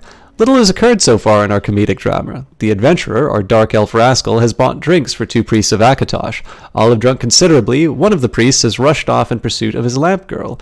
And unless I've forgotten something, or something happened when I was paying attention to something else, that's a complete synopsis of part the Onth. Ah, and here come 2 more priests. Humble prologue must depart. Enter Rake and Steet. Rake. Evening, stranger. My fellow priest here is Steet, and I am Rake. We are honored to serve Julianos. What is this, anyway? Priest night out? And I thought that your temples Akatosh, Julianos, and the rest, I thought them all cutthroat competitors in theology and gold. If you'll forgive my bluntness, you all seem to be the best of friends. Come to think of it, I didn't have words with Steet earlier. Didn't you say that you were of the Temple of Stendar? A common misconception, friend, but one that we encourage. Really, we all need to work closely. We all work together closely, move between temples as needs dictate. So I should probably reading this characters as well. Laban, exchange information. Rake, share funds. Steet, swap our sisters. Laban kicks Steet, enter prologue. Prologue. Sorry to interrupt the merry slapstick, but I neglected to mention earlier that the Fool's Gold saga, if that is the word, contains gratuitous reference to prissy misdeeds and sexual excess. I hope that those of you in the audience of peevish, prudish, sullen, frumpy, or grumpy demeanors are not offended. Now then, on with the entertainment. Exit prologue. Laban. And all that. Rake. But it helps our holy work if we are perceived as separate and competitive. Laban. Mind you, there are 1 or 2 or religious organizations, that we do not have anything to do with. Rake. Nothing at all. Animals. Just animals. Such as? Well, the Dark Brotherhood is for one nasty bunch of thugs. And then there's the After Dark Society, aside to Rake. This fellow seems a decent sort of chap. Seems to know something about mages and Fool's Ebony. Rake, aside to Laban. Really now, how interesting. Hey fellow, have another bottle. This will bless your throat. My, yes indeed it will. Thanks, Rake. Don't mind a bit. But let me continue. I was explaining about this Fool's Ebony to you. Yes, Fool's Ebony. Laban, well, fool's ebony now. Well, you know about ordinary ebony, how it's rare, and how only some dwarven clans dig it and sell it, and not too many these days and times. Steet, how's that popular song go? Where have all the old dwarves gone? Long time ago. I'm assuming I know this is supposed to be... I think I know what tune this is, but I am not singing. Laban throws the innkeep at Steet. Rayek breaks a chair on the innkeep, and innkeep loses consciousness. Laban, there's a pile of real ebony up in the Rothgarians somewhere north, I hear tell. You know how that dullish black ebony gets worked over by mages, by some skilled armorers, made into all kinds of potent weapons, amulets, belts, and what have you, all fetch a huge price when you can find any, and how the best was made long ago by those old dwarves. Steet rises to his feet. Laban kicks Steet down, and the adventurer something his tunic. Oh my apologies, friend sir. I see you have, what's that? An ebony torque. Oh my, an ebony katana. Oh my. So of course you know all that, sir. Adventurer. Oh, that's all right. You didn't know. Here, have another bottle. Laban, many thanks, kind sir. Well, then you know how every adventurer, even snotty kids, all dungeon delvers, are always looking for ebony artifacts, weapons, whatnot. But what you may not know is that some of the more experienced delvers hunt for raw ebony lodes, piles, dwarven leavings. That stuff, the raw ebony, is far more valuable. Adventurer. The raw and shaped material that provides work and power for so few. Apparently just loaded with negative magicka. Rayek, right. Laban, yes, quite right so, quite so. Well, fool's ebony now. Looks just like the real raw stuff. Runs in veins in the deep rocks. Feels the same, smells almost the same. But the big difference, it's not real ebony. No power at all. If you pick some up, it gets your hands a bit dirty. Softer too, by all accounts. But sort of shiny too. But who can tell all that deep in some mine? Maybe a ghoul breathing down your neck. So it's just grab and run, I guess, down in those nasty holes. So the fools, the kids, the crazy delvers are always hauling up a sack of fool's ebony, and getting laughed at by the merchants, dealers, mages, hence the fool's part. Stuff just gets thrown into the bay. Adventurer. Yeah, that's sort of what I heard from some mages, but I heard something else too. Laban, and just what was that, friend, if you want to tell us, of course, sir? Oh, of course. I think that we can come to some arrangement. Laban and Rayek together. Certainly.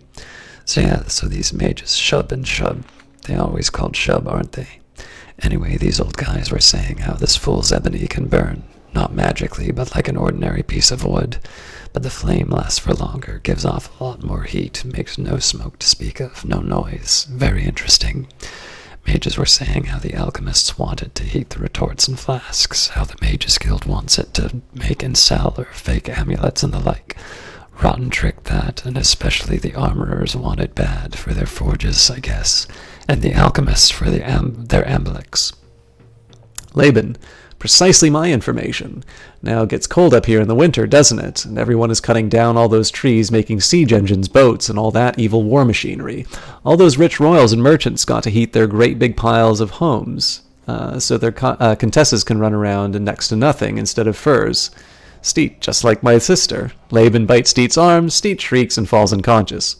Adventurer. All those armorers have got to keep their hearths and furnaces running. Laban. All their mages have got to keep their familiars warm. Rake. All those royals to keep their contesses running. Laban. All those peasants have got to keep their animals warm. Adventurer. And to Shigarath with the wife and kids, right? Ha! I guess it's sort of hard for you priests to give blessings and cures when all your fingers are cold and stiff. Makes getting corks out a tad hard, to say nothing of opening those little twists of parchment. Rake. You speak truly indeed. Laban. A man of wisdom, indeed, yes. Adventurer. So where do we find this fool's ebony in quantity? Laban. You put your finger, you have 6, I note. Oh, excuse me, sir. On the crux of the matter. I've heard rumors, just rumors, mind you, that there are enormous veins of the stuff in one place on the surface, far up in the Rothgarians. Bad place to go, but if you can get there and back, cartloads of the stuff. That's just what I overheard from those mages far up there in the Rothgarians. Orcs, dragonlings, Daedra, Shigarath only knows what. Those mages seem to know the spot, though. Mages wanted someone to. Rake. You didn't talk to the mages. I mean, you haven't... No, they didn't even know that I was there. Not yet, anyway. Good, good. Can't trust those mages, you know. Old fossils would turn their own mothers into sludge toads, just for a bit of gold. Gold mad, power mad, mad, the whole rotten lot of them. But then they don't have mothers. Rayek, excellent. Seems to me, friend, or can we call you partner? Yes? Excellent. Seems to me, partner, that my brother priests and you should do some digging and poking around. See if we can get to those veins, those deposits, eh? Yes, indeed, partners, but it would cost a fair pile of gold to get up there. Weapon spells, women clothing, carts, and horses, women, food, potions best go well prepared up there. No problem, partner. Our temples have certain resources, such that if we were guaranteed sole access, sole knowledge of the location, then we could finance someone with the requisite skills, such as yourself. Just by happenstance, I am keeper of the books. You see the opportunity? Oh yes, oh yes. Well, let's split the last bottle and shake on an agreement. Indeed, let us. We first need information. Who knows about the site up there? Where it is, how to reach it?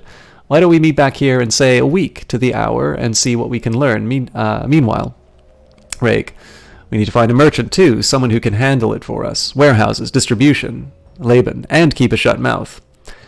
I'll go make some inquiries about merchants. Got a contact or two. Trouble is, well, you know how these things go. A few gold here, a few there, and before you know it, you've bribed half the town. So it seems.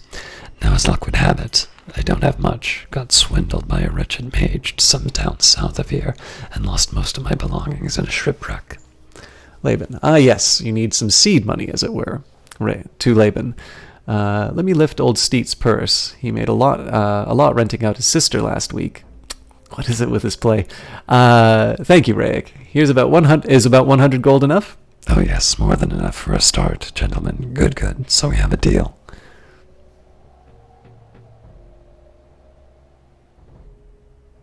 Okay, apparently there's some dialogue that was missed. It's grade 1 week. Exit Laban, Rayek, Dragonsteed. Exit the Adventurer. Enter epilogue. Things are happening now. I doubt it not, patrons. I request that you recall that this is a work of fiction created by one of the finest writers of the Asylum, Princeps, Archprince of all Somerset. There is no such thing as fool's ebony. Furthermore, ebony is not mined as the priests have described in the process. Grasp that, please, if you can still enjoy the play as a rude work of fiction. Stay with us for part the 3th. If you can't, farewell, and don't forget to tempt the wenches. And so endeth part the tooth.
So we'll start by going into, we'll start by stopping by the bank to drop off our gold.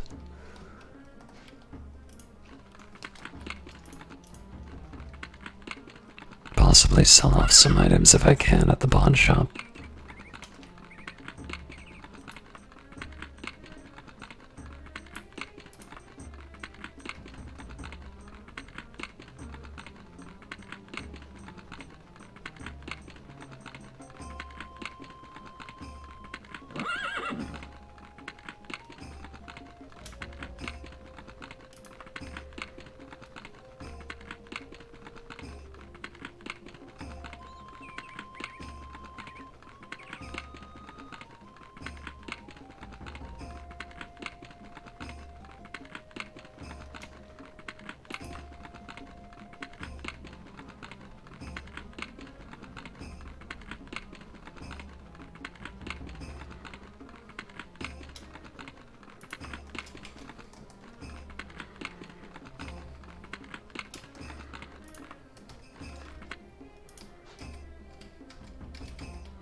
and hopefully that doesn't count against my reputation.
I'm just making sure I don't have any duplicates in here.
Still keep 3,000 because I want to try and get some training in.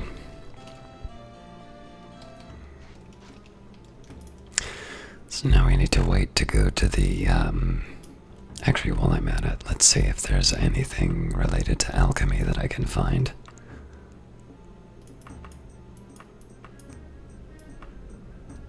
Maybe the Emperor's potions.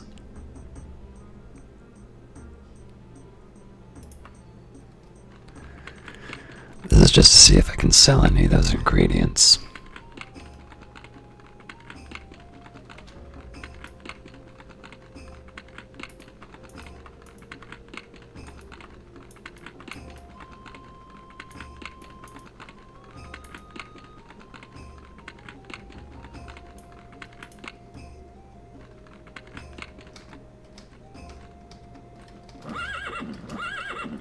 Let me talk to you.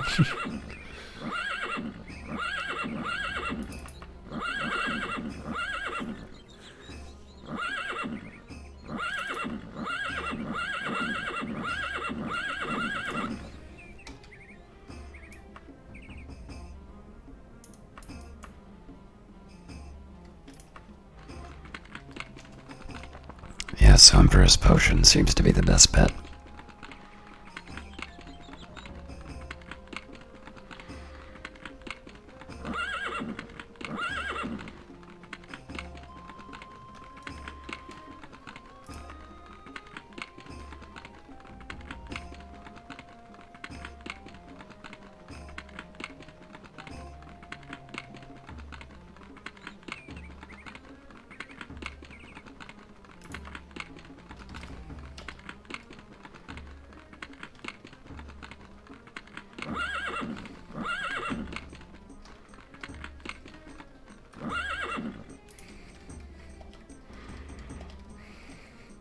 The shop is better appointed than many, and its wares lie neatly on the shelves, although not fit for a king. All are skillfully crafted. This is the first alchemist I've ever been in. I wonder if it's like the later games where there's a table to do your business. Apparently not, although this is an interesting layout.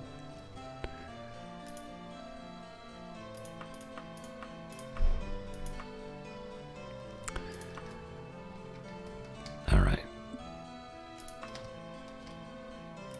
So I can sell, but I can't buy.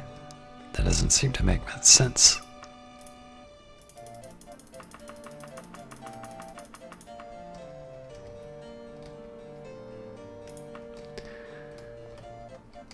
Alright, well, probably should have thought this through, but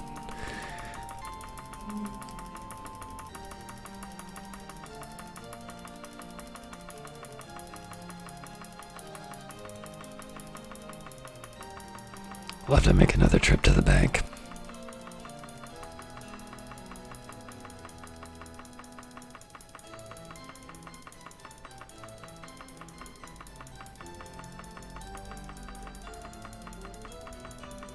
Holy smokes, we've got a fortune we've been carrying.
Well, I'm going back to collecting this when I can.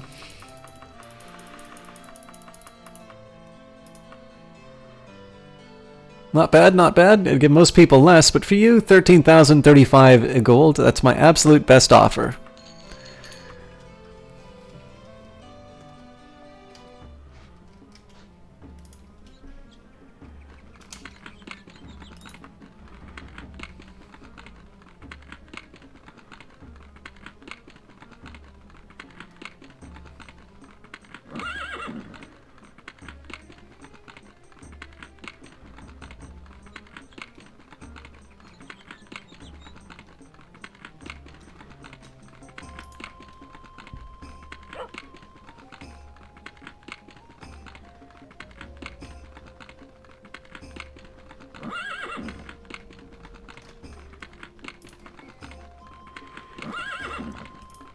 Almost time for the Mages Guild to open too, which is good.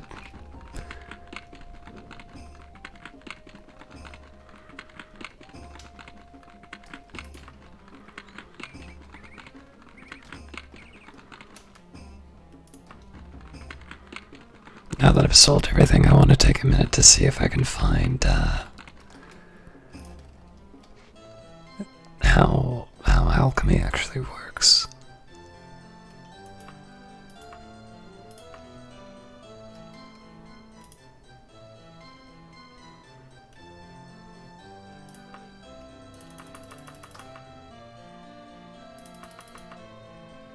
So 1 million gold for the biggest.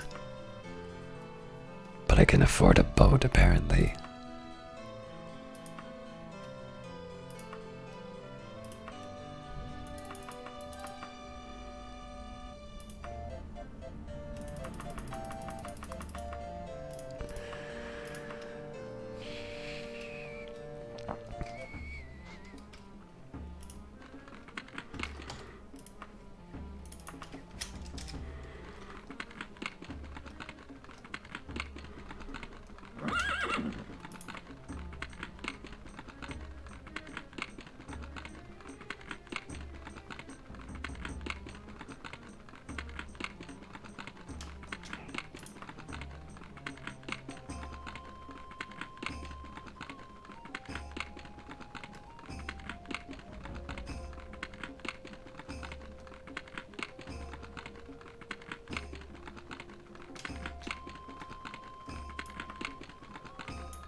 Incense and soft music soothe your nerves as you cross the threshold. Each item in this shop is carefully mounted and displayed.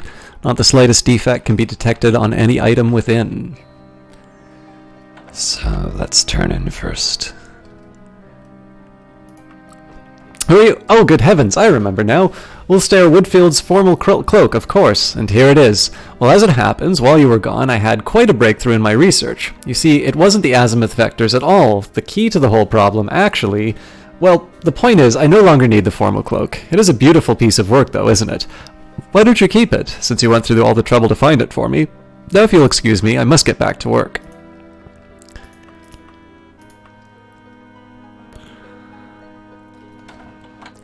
All right.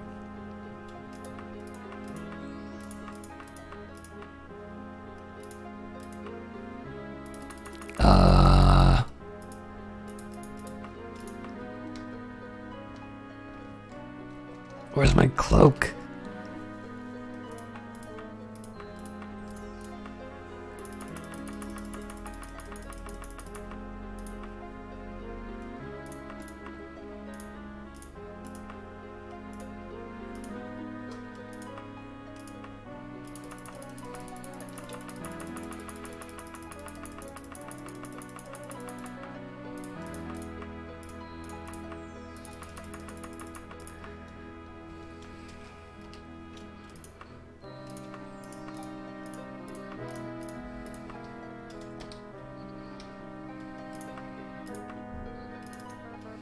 You and the trainer practice for 3 hours. The trainer tells you to reflect on what you've learned and to see if you can put it to good use.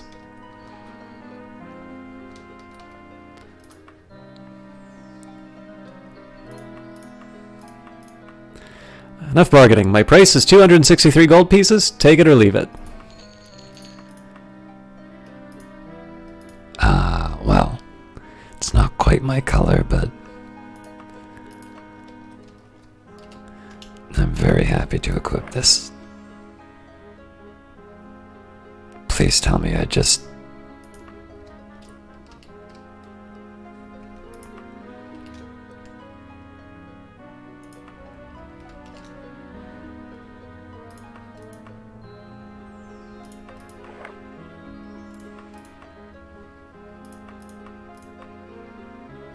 No, I get to wear two.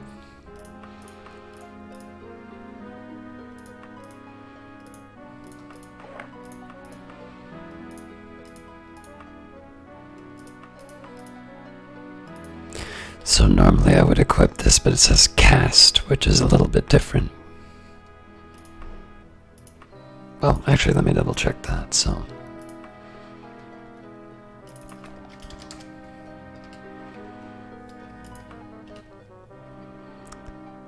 So 92 and 84 will. Never mind.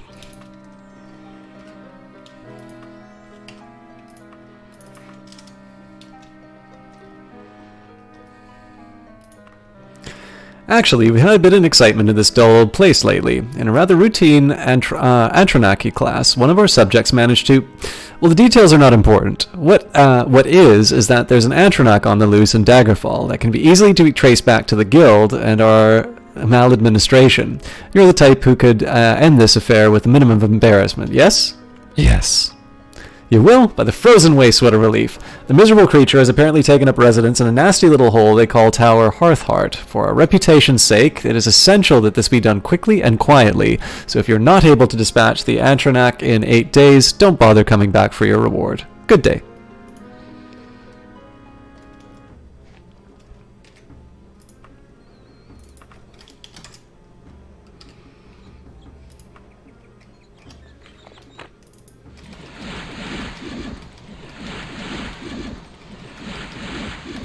Again, might as well do this.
So at this point, seeing as I'm already going to be going to the general store, it makes sense to just take everything I can.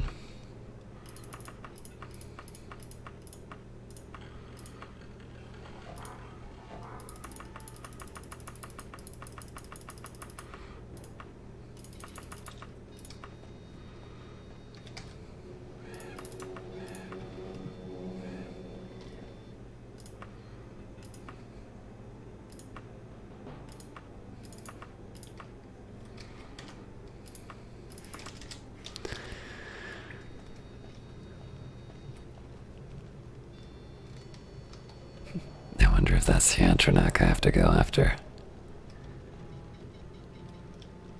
Okay, well, I can always reload, and I'm really curious.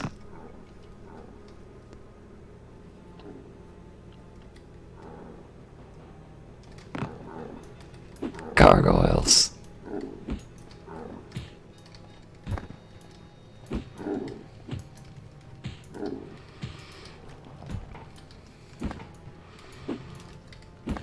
No, unfortunately, I neglected to,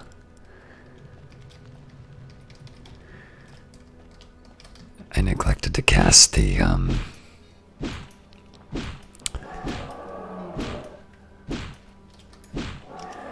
recall spell.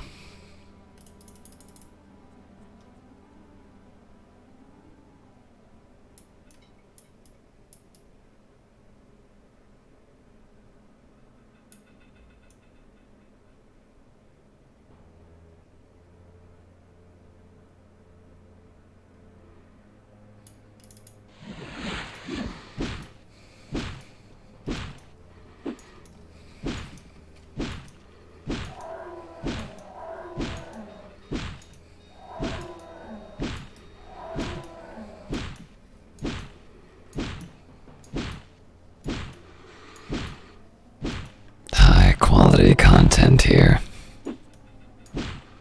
No, hang on. I'm a little worried about the volume level, and I just noticed it.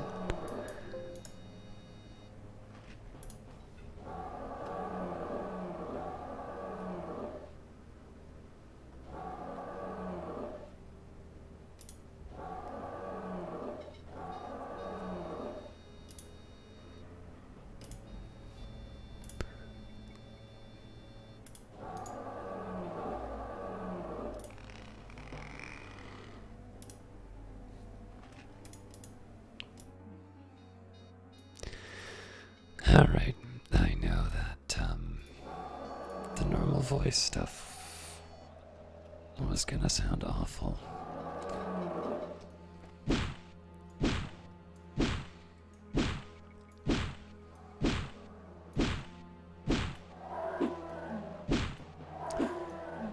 I really wish I noticed that ahead of time.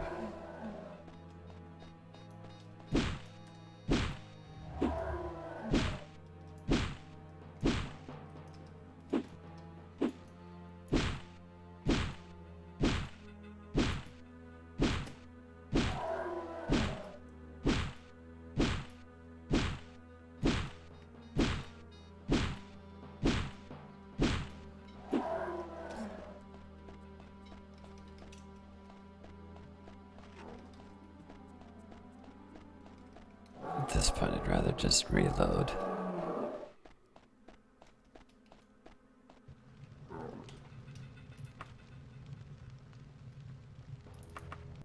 So yeah, I'm sorry for the audio quality for like the past 2 hours. I really need to check that when I do a normal voice section. This is usually low enough that it doesn't peak out, but I'm certain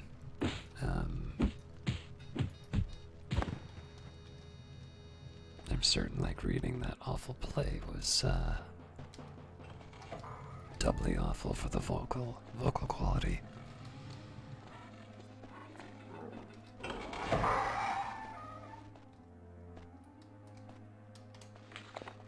Oh yeah, and I forgot to do the recall again.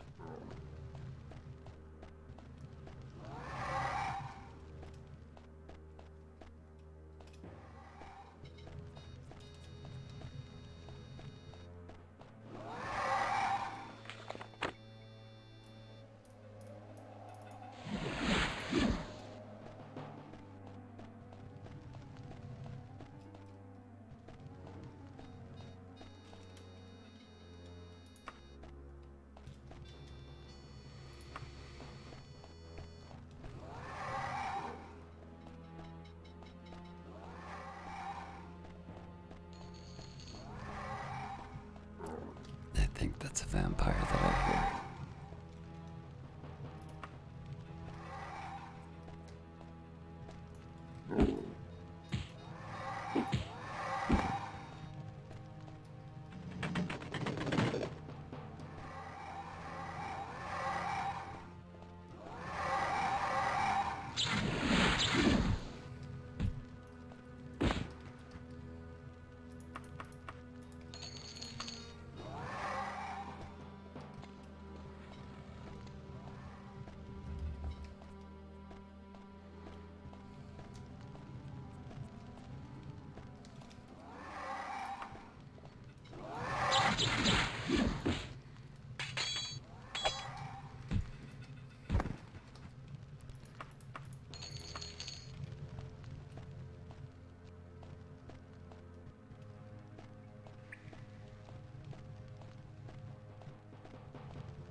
Well, that was easy. Good day's work, everyone. See you. Again, just dumping off whatever I can. I didn't exactly find a lot as far as items, but it helps to keep myself as unburdened as possible.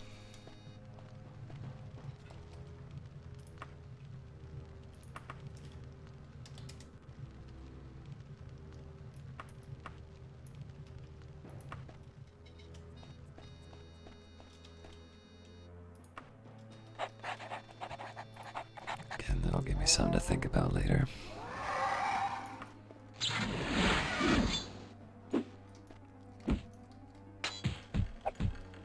Oh, I suck. I think I just killed my mana.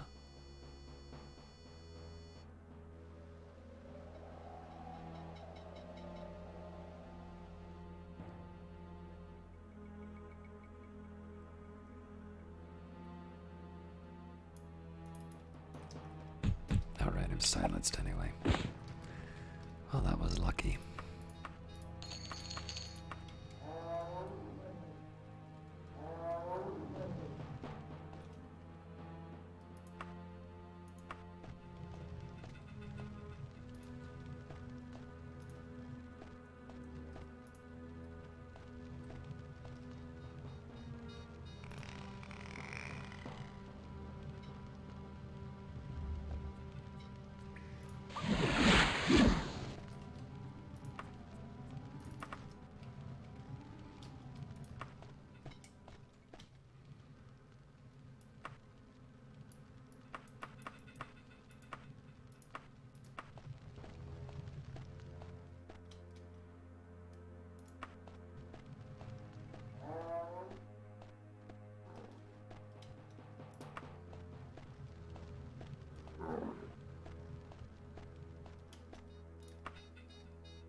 So there's nothing I can really do about the mark breaking. I think that just happens over time.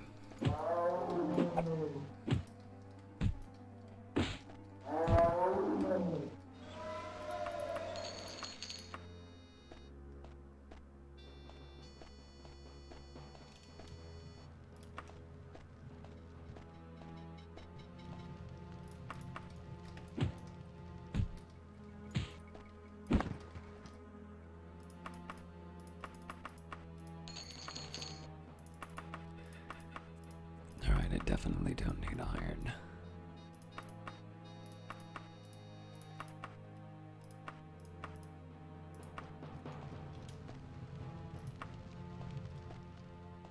So again, I was more or less picking up whatever I could just because I knew I had a wagon nearby. And now that I'm going in deeper, I'll be more selective.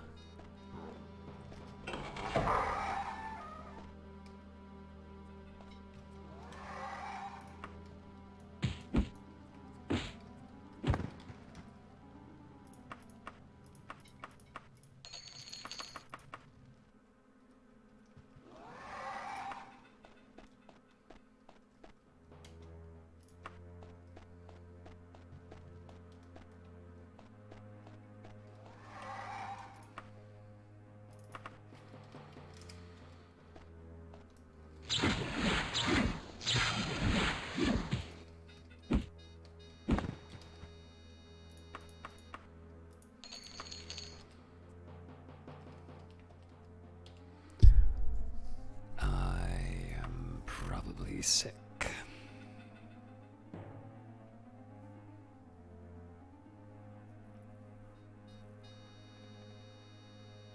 I wanted to see what my gold was. Yeah, I'm doing well for myself. I don't think that's true.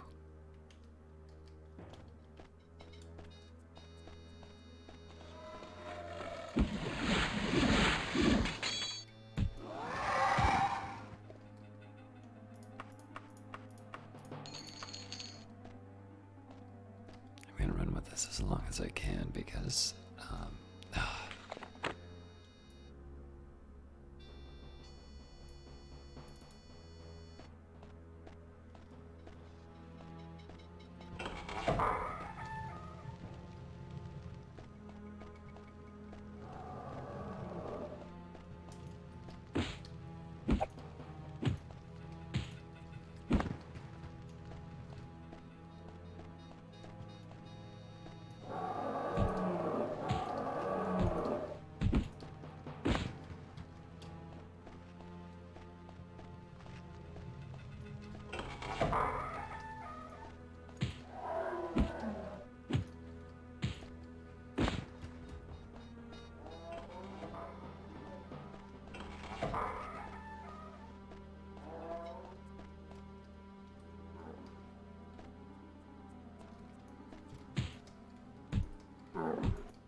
I'll admit I'm rather surprised I was allowed to get away with that.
Now that the spells have worn off, I want to see whether or not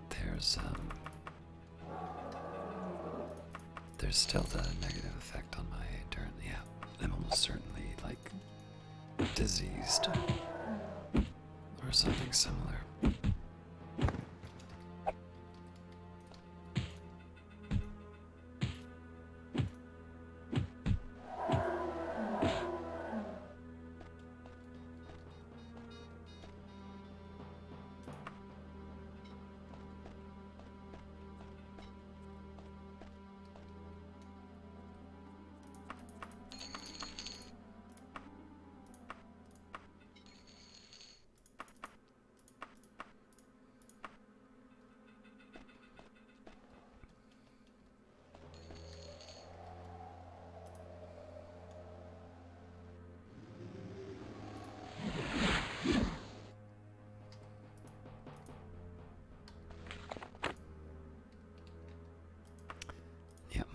endurance is still down. Okay, well, we have another solution for that.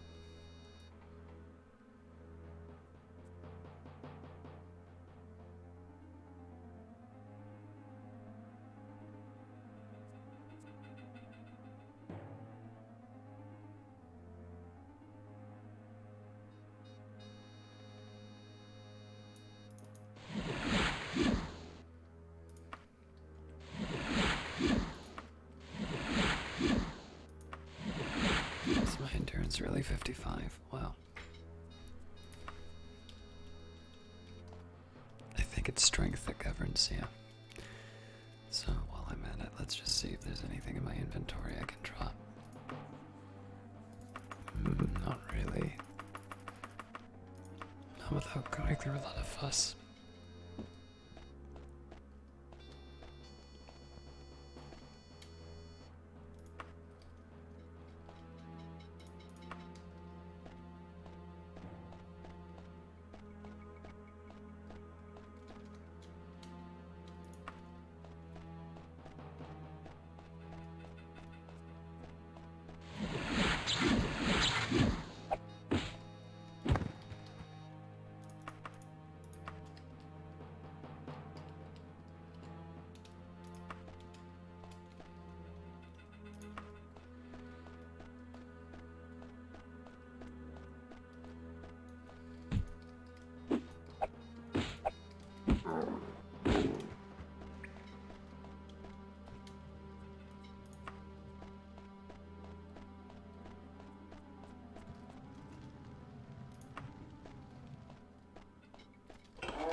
Alright, so I like the idea of going silent when a silent spell is cast, but it makes for a very boring broadcast.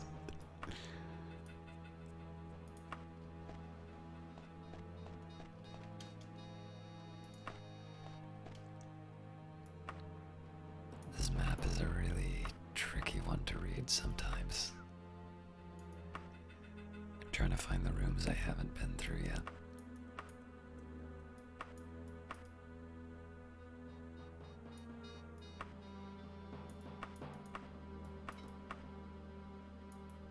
So apparently there's a secret door that I passed by. Well, I knew it was there, but I was looking for something else.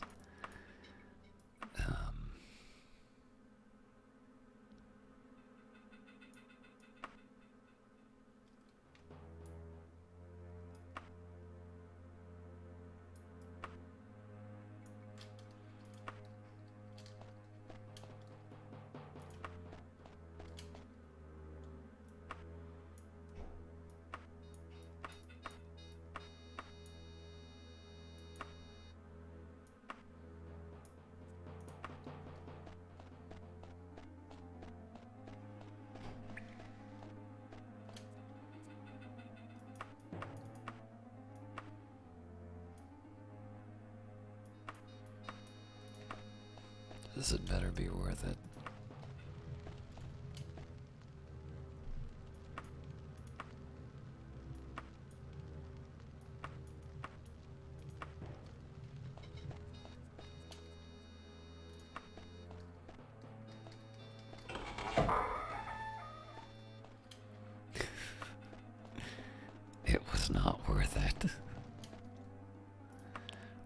tempted to go back to the teleportation area just to dump off my stuff so that I can investigate that lower level. There has to be a way that I can walk there.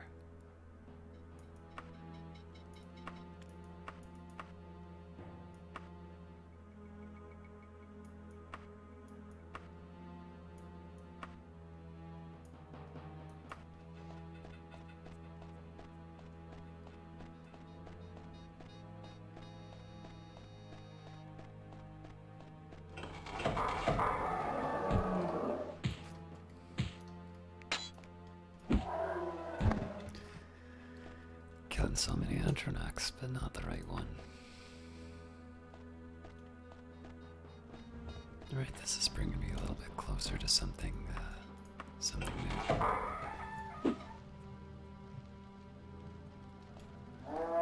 This pattern in particular is frustrating because I'm not a swimmer.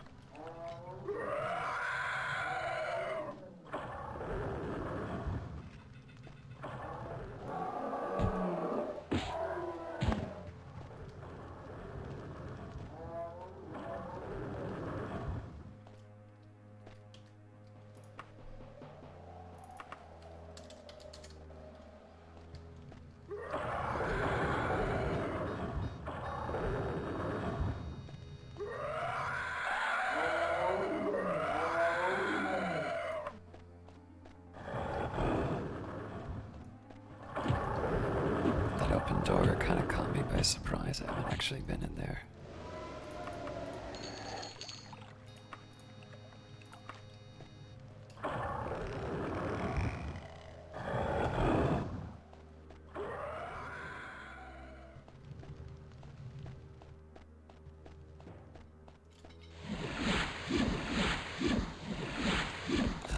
That's the wrong spell.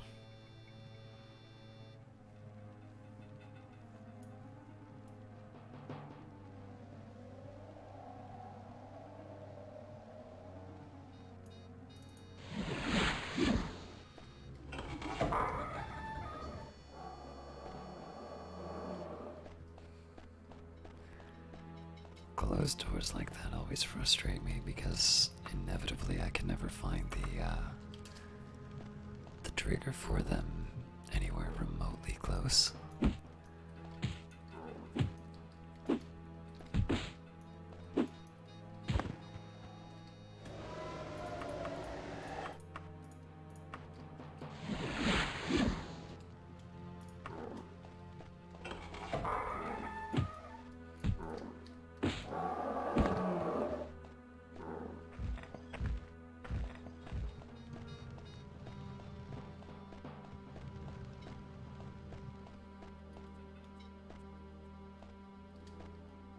I'll add in there in a little bit.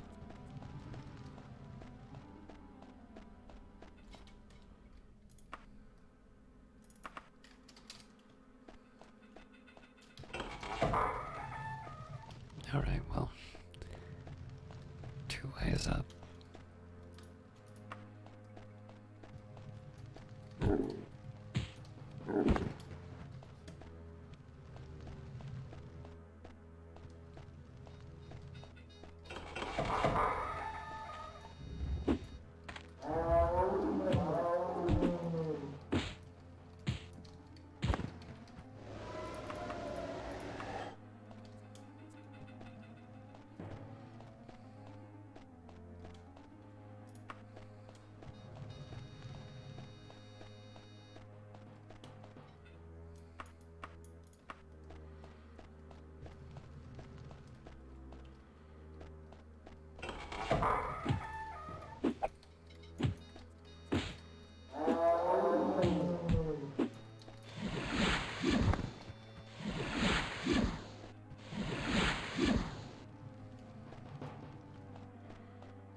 so I can get my my mana back.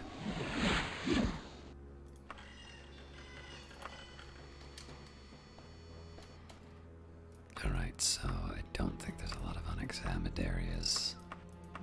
Oh, actually, there's one door that I missed apparently.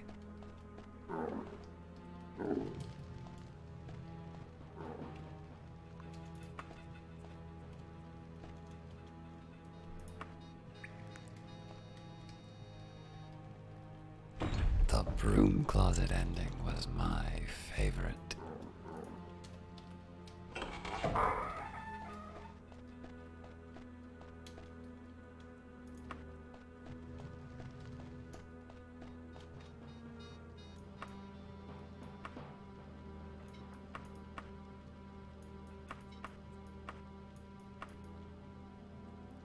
I really wish I remembered where that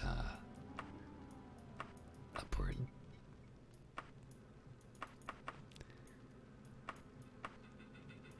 There was like a very steep ramp. Is it this one? I don't think it is.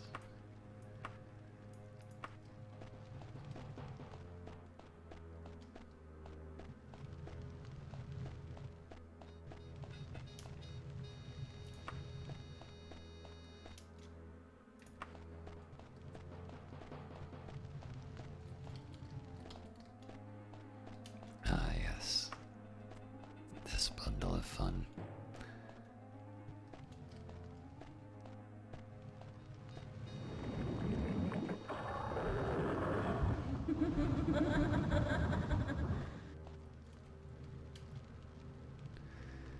Alright, so now the question is if I can find. There's almost always a sort of a door hidden in one of these areas. There it is.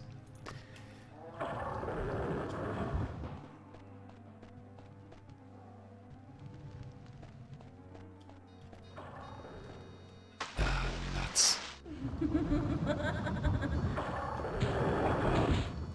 This is especially bad because no.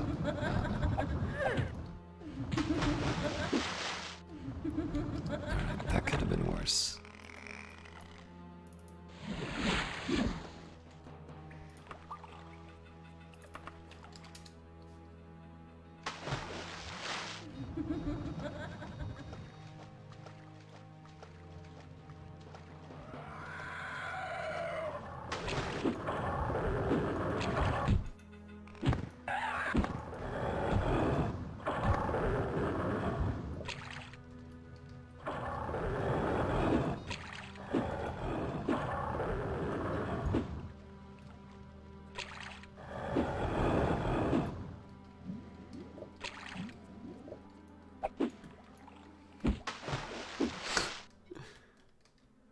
And I can't move again.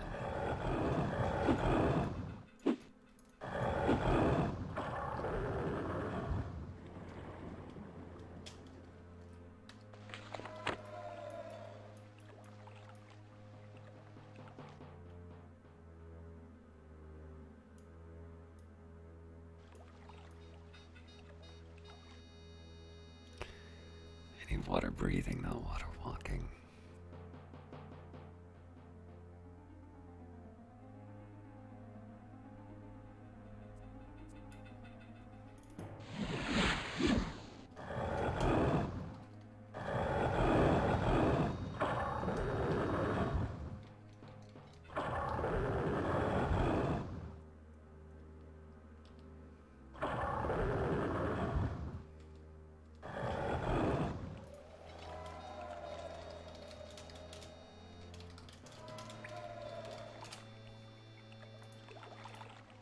Just need to find something really quick.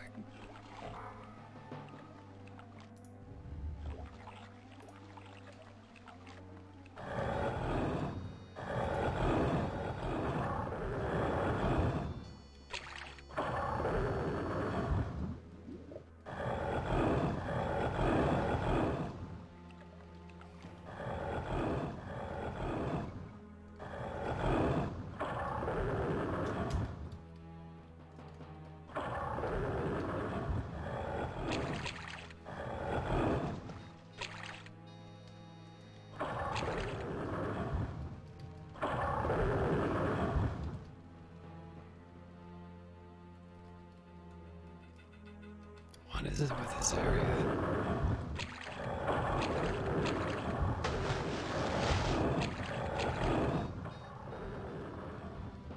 Yeah, there's just these random points where I stop. Where I stop being able to walk.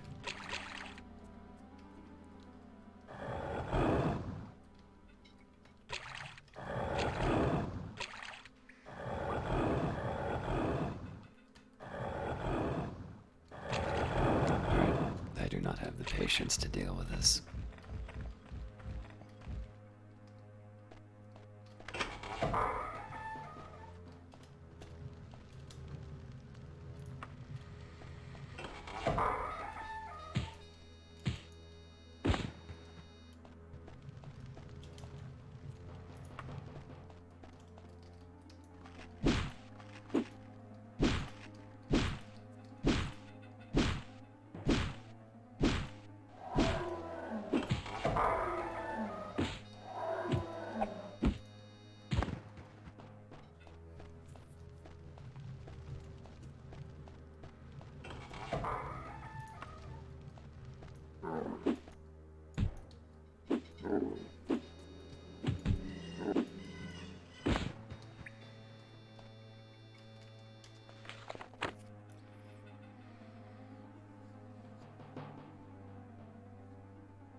I don't believe I have that.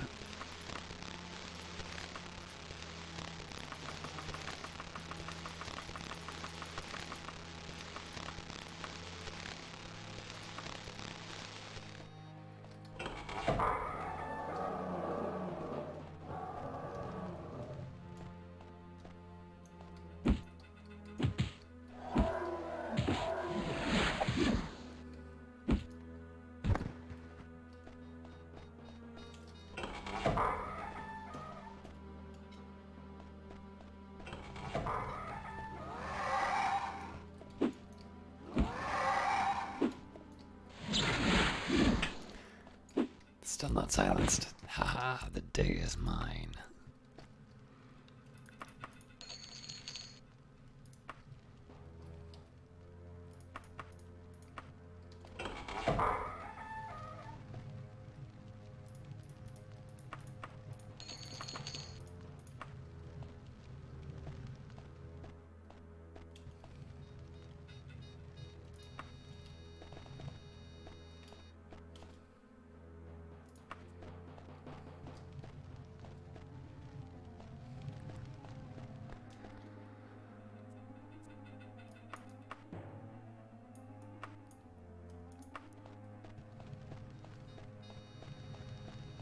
Alright, there's at least a little bit more that I can investigate, but I might have to teleport again after a bit. Yeah, I think this is it. The rest just seems to go back. Oh, no, hang on. These might already be investigated, yeah. But this is probably what I was looking for earlier. And turns out we've already been here.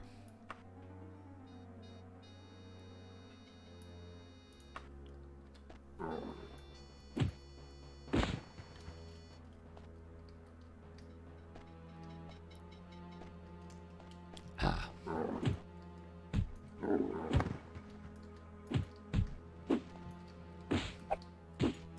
If this is the Antronic I need to kill, I'm gonna be so upset.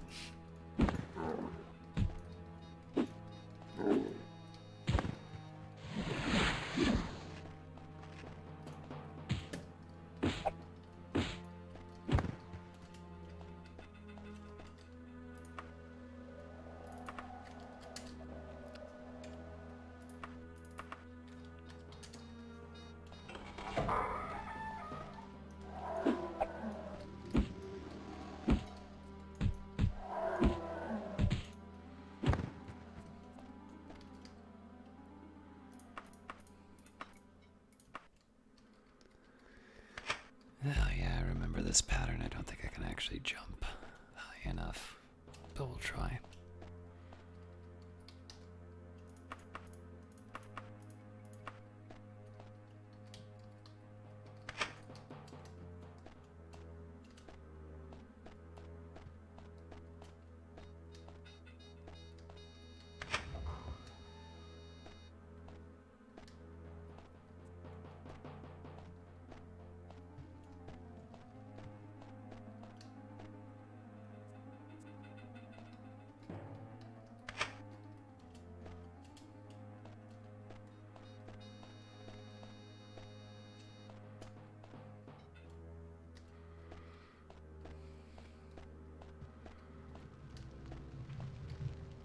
Yeah, I'm still not 100% clear how this is actually supposed to help me get out of here.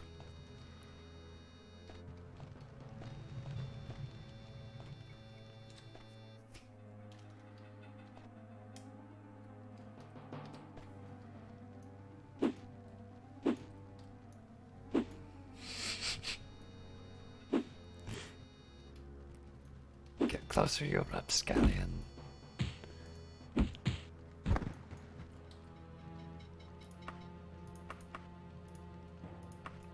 That might have been adamantium for a moment. I would have been really happy.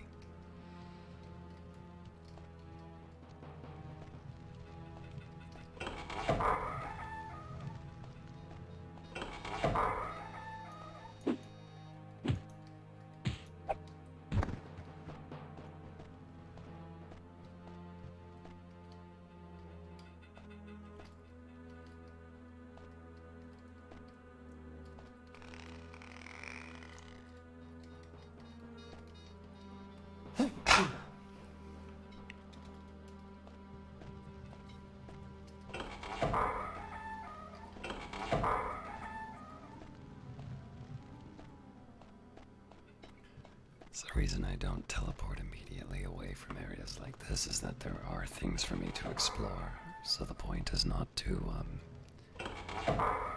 Sorry, I've got the sun in my eyes. I'm gonna try and adjust the angle. The point isn't to just rush the dungeon. The point is to try and overcome any sort of artificial barriers or uninteresting barriers.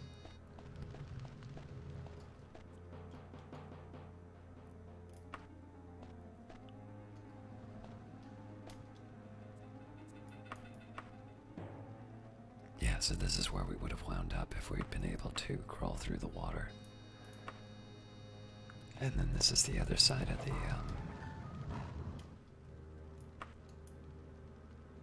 other side of the door I couldn't access. Great.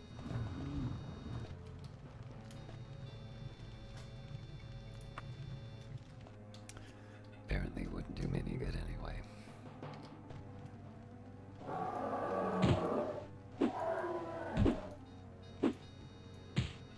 Oh, wow.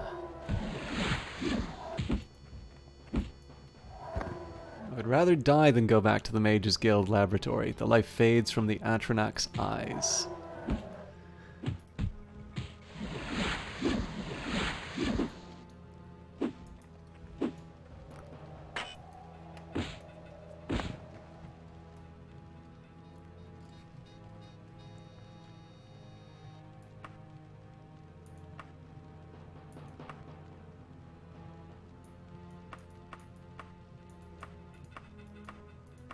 Trying to figure out where the heck this is, because I obviously can't jump out like this.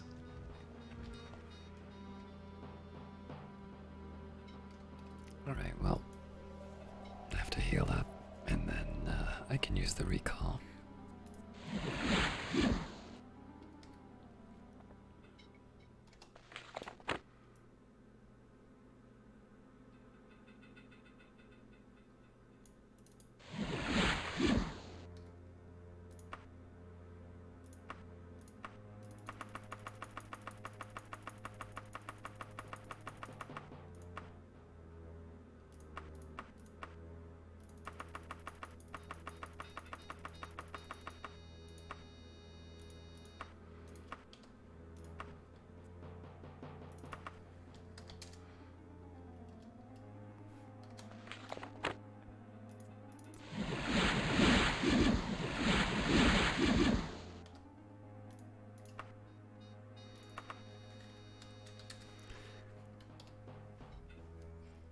let's just take a minute and read what we've got. Alright, now hopefully this will be less harmful to everyone's ears and less staticky. The story of Lysirius. In ancient times there lived a hero named Lysirius. He fought against the Akavari slave traders and single-handedly slew hundreds. Despite his valor, Lysirius' army was routed and scattered to the four winds. Lysirius fled to the moors to escape the Akavari chariots. Far from the lands of men, Lysirius entered the blasted lands. At the heart of this forsaken landscape he met the worm. The great scaly beast mocked the mighty blows of Lysirius' enchanted spear. It melted the shield, fear-struck, a gift from the Daedra Boethia, with a single blast of its fiery breath. Lysirius, seeing that he could not defeat the creature by force of arms, surrendered. The worm intended to devour Lysirius when the hero offered to be its slave and manservant. Ever prideful, the worm agreed. Seeing that the worm was vulnerable to conceit, Lysirius spoke, "O great worm, for my first service, I beg that you allow me to polish your one tarnished scale." Indeed, centered between the great wings of the creature was a dull scale, clearly out of reach of its long neck. Its vanity was such that it immediately lowered one wing for Lysirius to climb upon. Once astride the great lizard, Lysirius slid his dagger underneath the scale and into the tender flesh of the beast. Though it spun and twisted in all directions, the worm could not get at the hero. Finally, it took to the air. Lysirius clung to the neck with all of his strength as the worm banked, rolled, and dove. Seeing that Lysirius could not be shaken free, the worm demanded that he remove the stinging blade. Lysirius answered, "Fly straight on until you see a great army. Destroy that army, and I will remove my blade." With a great roar, the scaled creature set off. The Akavari army had no chance against the fire-breathing beast, and they have never plagued Tamriel since. "I have done as you bid, now sheath your stinger," roared the worm. Knowing that he would be devoured or worse, Lysirius pulled the blade and then leapt from the back from the flying worm. Indeed, the fell monster had intended to slay the hero. The worm pursued the plummeted Lysirius. Boethia appeared beside the falling hero. Praising him for ultimately destroying the army of the Akavir, she turned him into a raven. Lysirius quickly lost the worm in the clouds. Legend has it that the worm still lives, though this happened in the First Era long, long ago. The dragon nurses a grudge against Lysirius and all of his kind. It is vowed never again to trust two-legged bearers of weapons. Scholars note, if this legend has a basis in fact, the artifact Fearstruck was utterly destroyed. No other reference to it has ever been found.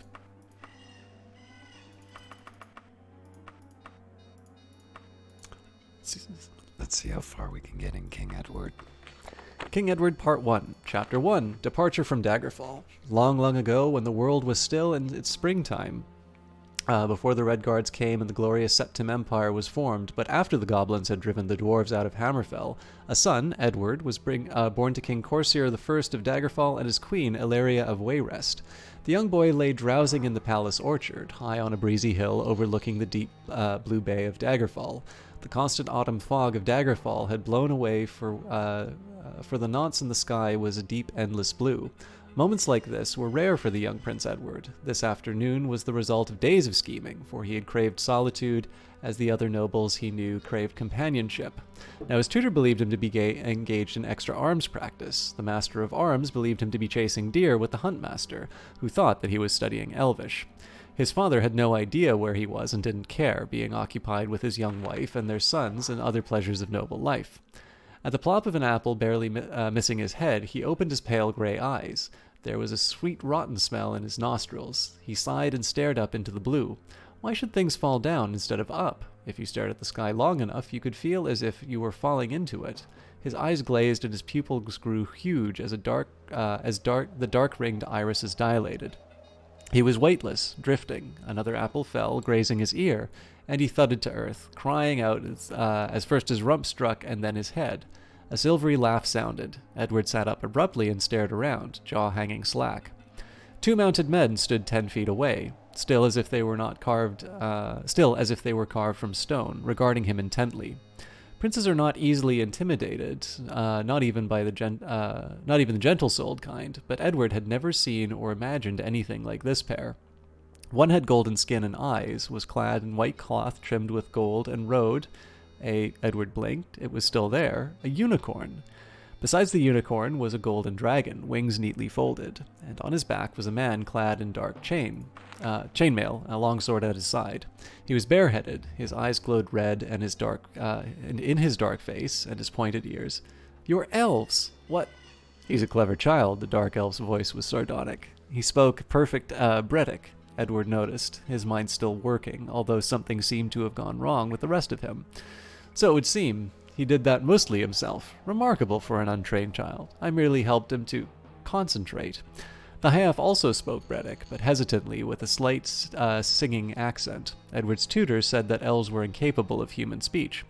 Edward's gaze shifted rapidly over the four beings in front of him, unable to find a comfortable resting place. He had hoped briefly, fervently, that he was dreaming. His mind seethed with questions and demands, and then quite suddenly his tongue came unstuck.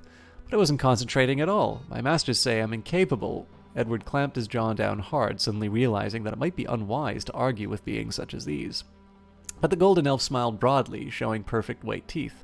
"Exactly," he radiated such warm approval that Edward felt his skin tingle pleasantly. It was a feeling that he'd only known with his long-gone mother, but the other elf's face was expressionless, red eyes bored into Edward as if they would pierce his soul.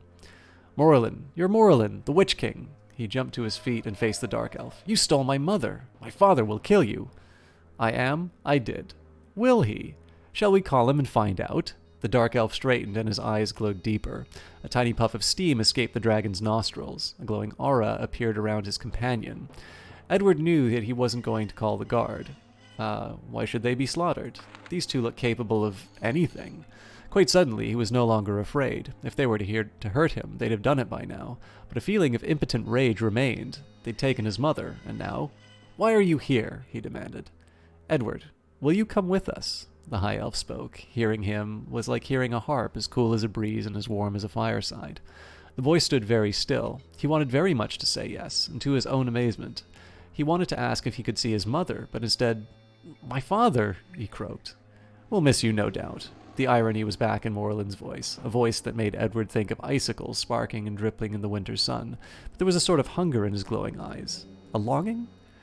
His father wouldn't miss him, and he knew it. Shame ran through the boy, but he looked up at the broad-shouldered elf defiantly. "Are you my father?" Edward had meant to question, to match the elf's sarcasm, but his hand crept to his ear as if of itself. He wasn't anything like his short-tempered, hearty red-haired father, and Roan often said he had an elfin look. There was a heavy silence, and Edward sensed that Morlin was taking the question at face value, and that the truth had nothing to do with what Morlin would say next. He would give the expedient answer. Still, "No," it came reluctantly. He might be lying, of course, but Edward felt a deep wave of relief. "Does my mother have other sons?" Suddenly Edward knew she did not, and that the question would hurt the dark elf, and was glad. Your mother might be dead for all you know, or care, it seems." The dark elf's narrow nostrils twitched as if Edward stank, and the lines around his mouth deepened. She was not dead, Edward would have known. The bitter injustice of Morlin's contempt stung. "Did she send you to me?" "Do you take me for an errand boy?" he snapped, and spoke to his companion. "Let us take him now and be gone. We may discuss it at leisure." The golden elf held his hand. "Patience, my cousin." And to Edward, "Well, youngling, will you come?" Dark tales were told of human children kidnapped by elves, who hungered for young humans. "I don't know your name," Edward temporized. "Do you love your life here so much?" Edward looked at the palace in the distance, the banners floating lazily above, the town below, the sparkling bay, the distant mountains. "I love Daggerfall." "Ah, and you shall return to hold it, Prince Edward. I, Eric Haggard Egan, the Archmagister, swear it to you." Morlin swung about, protesting sharply in Elvish. The dragon spat a bit of flame, but the unicorn did not move. Its glowing eyes regarded Edward steadily. "Unicorns do not abide any sort of falsity." The words floated through his mind of his mother's voice. "Eric Hadred Egan, the Archmagister, I will come with you." "You must ride with Morlin. The Lord Akatosh has consented to this necessity." The elf made a sweeping gesture towards the dragon. "He wasn't fit to touch a unicorn, of course." "Very well, then. I don't suppose I could bring my dog." "Where was he?" Shag was always with him. "Asleep in the grass. Shag, the ever alert?" Edward knelt to touch him. A heated discussion in Elvish ensued, during which the dragon scorched the grass. Morland swung down and picked up Shag with distaste. Very well then, but I must warn you that Akatosh is at the limit of his patience. Mount then. Lord Akatosh, I am most deeply obliged by your indulgence. If I may ever repay it, you will, Morland interrupted. He seized Edward by the belt and tossed him up onto the dragon. Edward settled himself between the dragon's neck and wings, and the sleeping Shag was draped limply in front of him. There isn't room for... Edward began and jerked in astonishment as the dragon shifted beneath him and grew larger. Much, much larger. Morland vaunted up behind with a prodigious leap for one in armor. The unicorn jumped the 9-foot wall, clearing it neatly. The dragon's great wings stretched. He crouched and then leapt in the air. His riders swayed wildly. The dark elf muttered something Edward couldn't understand in Elvish, and they steadied. The wings beat strongly, and the dragon circled low over the keep, gaining altitude slowly. People were running about now, shouting and pointing. Edward saw his old nurse and waved and shouted, "Goodbye, goodbye, I'll be back sometime." Arrows flew through the air as bowmen shot, while the nurse screamed and clutched at the arms of those nearest. King Corsair ran naked into the battlement, screaming and waving his fists. "Child of a demon, come back here and I'll thrash you within an inch of your worthless life." Morland came down and fight. Morland, come down and fight like the man you aren't. Morland's loud laughter rang clear as temple bells cascading over the keep. He shouted, "Be glad I don't, little king of the small cock." The dragon circled almost lazily and let out a huge gout of flame. Hours clinked harmlessly off of its golden scales. "I'm off to see my mother," Edward screamed down, noting the upturned faces of his stepmother and her red-haired sons. Roan had a fur-trimmed robe clutched around her, but her long hair floated wildly.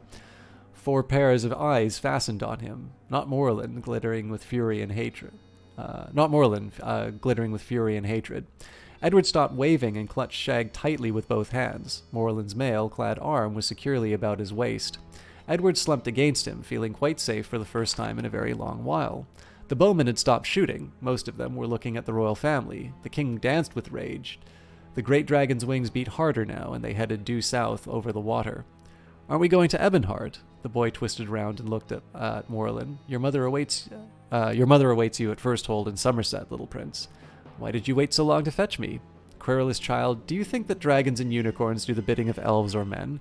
Your mother came to me full willing, but she could not bring you. You were too closely guarded by your father's men. Would you have had us lay waste to your land and take you by force? She thought that you would be safe and cared for, and she was desperate. No, this was the dragon's plan." Of all the astonishing events that afternoon, this was the most surprising. The notion that a dragon should take an interest in him, when not even his own family did. "But willing," the elf said. "Full willing. You are the focus of large events, youngling. Your task is to prepare yourself to be a king such as your people have never known. Our task is to aid you. Sleep now."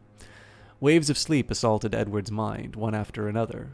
But he meant to ask Morland about his mother, but the last wave was too big. It crashed right over him, and he slipped into the dark, fire-shot dreams.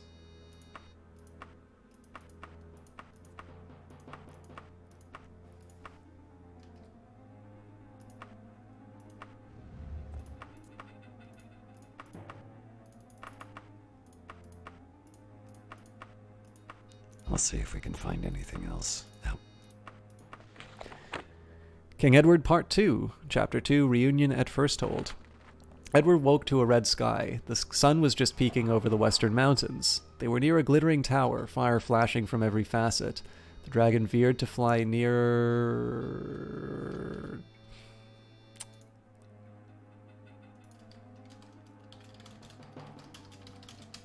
Just gonna find another copy of this.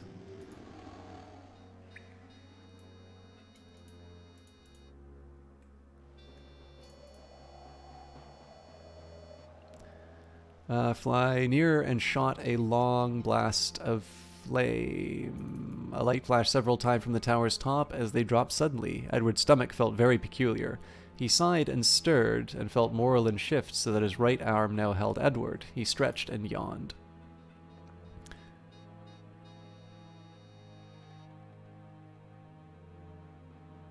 Okay, yeah. Oops.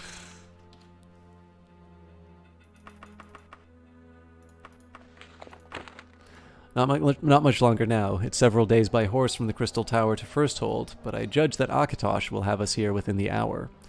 I'm not stopping at the tower. Eric, do not use that name so lightly, not even to me. The Archmagister will not return for days yet.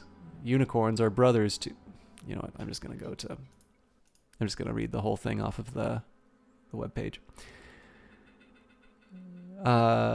Unicorns are brothers to the wind to travel as fast, even burdened, but not as fast as dragons fly. You see the elven homeland at dawn from the back of the dragon. Count yourself fortunate among men.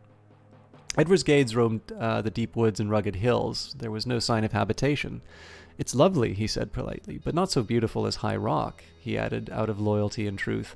Are there no towns or villages or farms?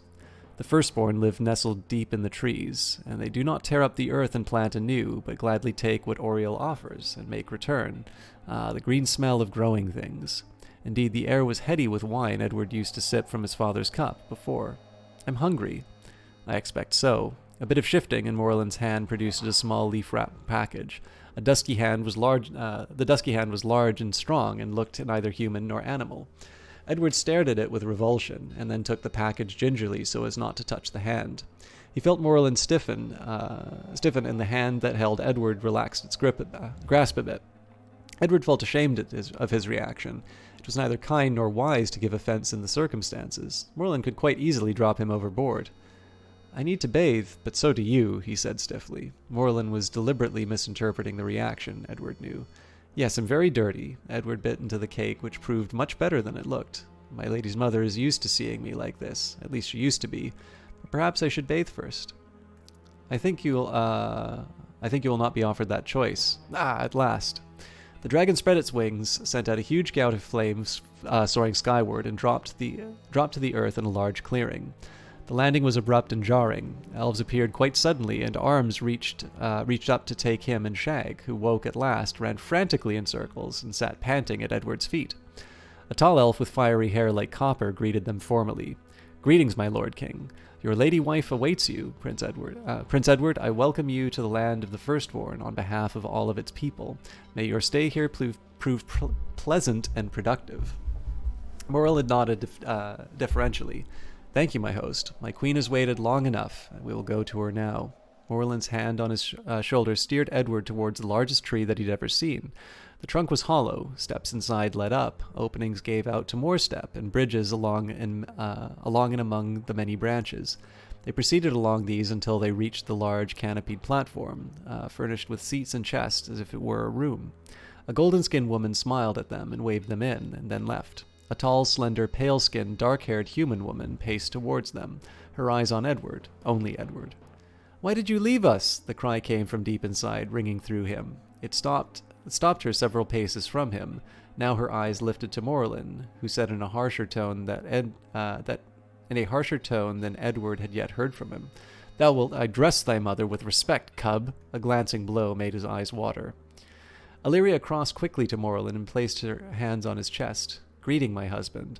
All praise to Netorgo for bringing you and my son safely to me.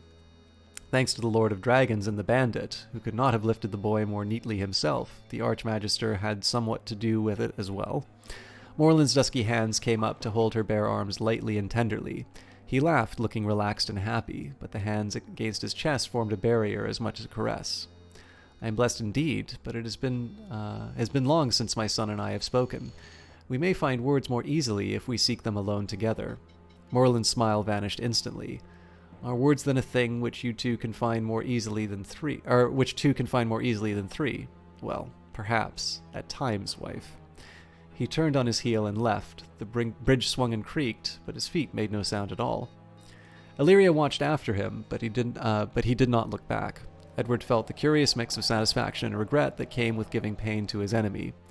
Edward, my son, come and sit by me. Edward stood where he was. Madam Mother, I have waited many years and traveled many leagues to have an answer. I will wait no longer, nor go one step further. What have you been told?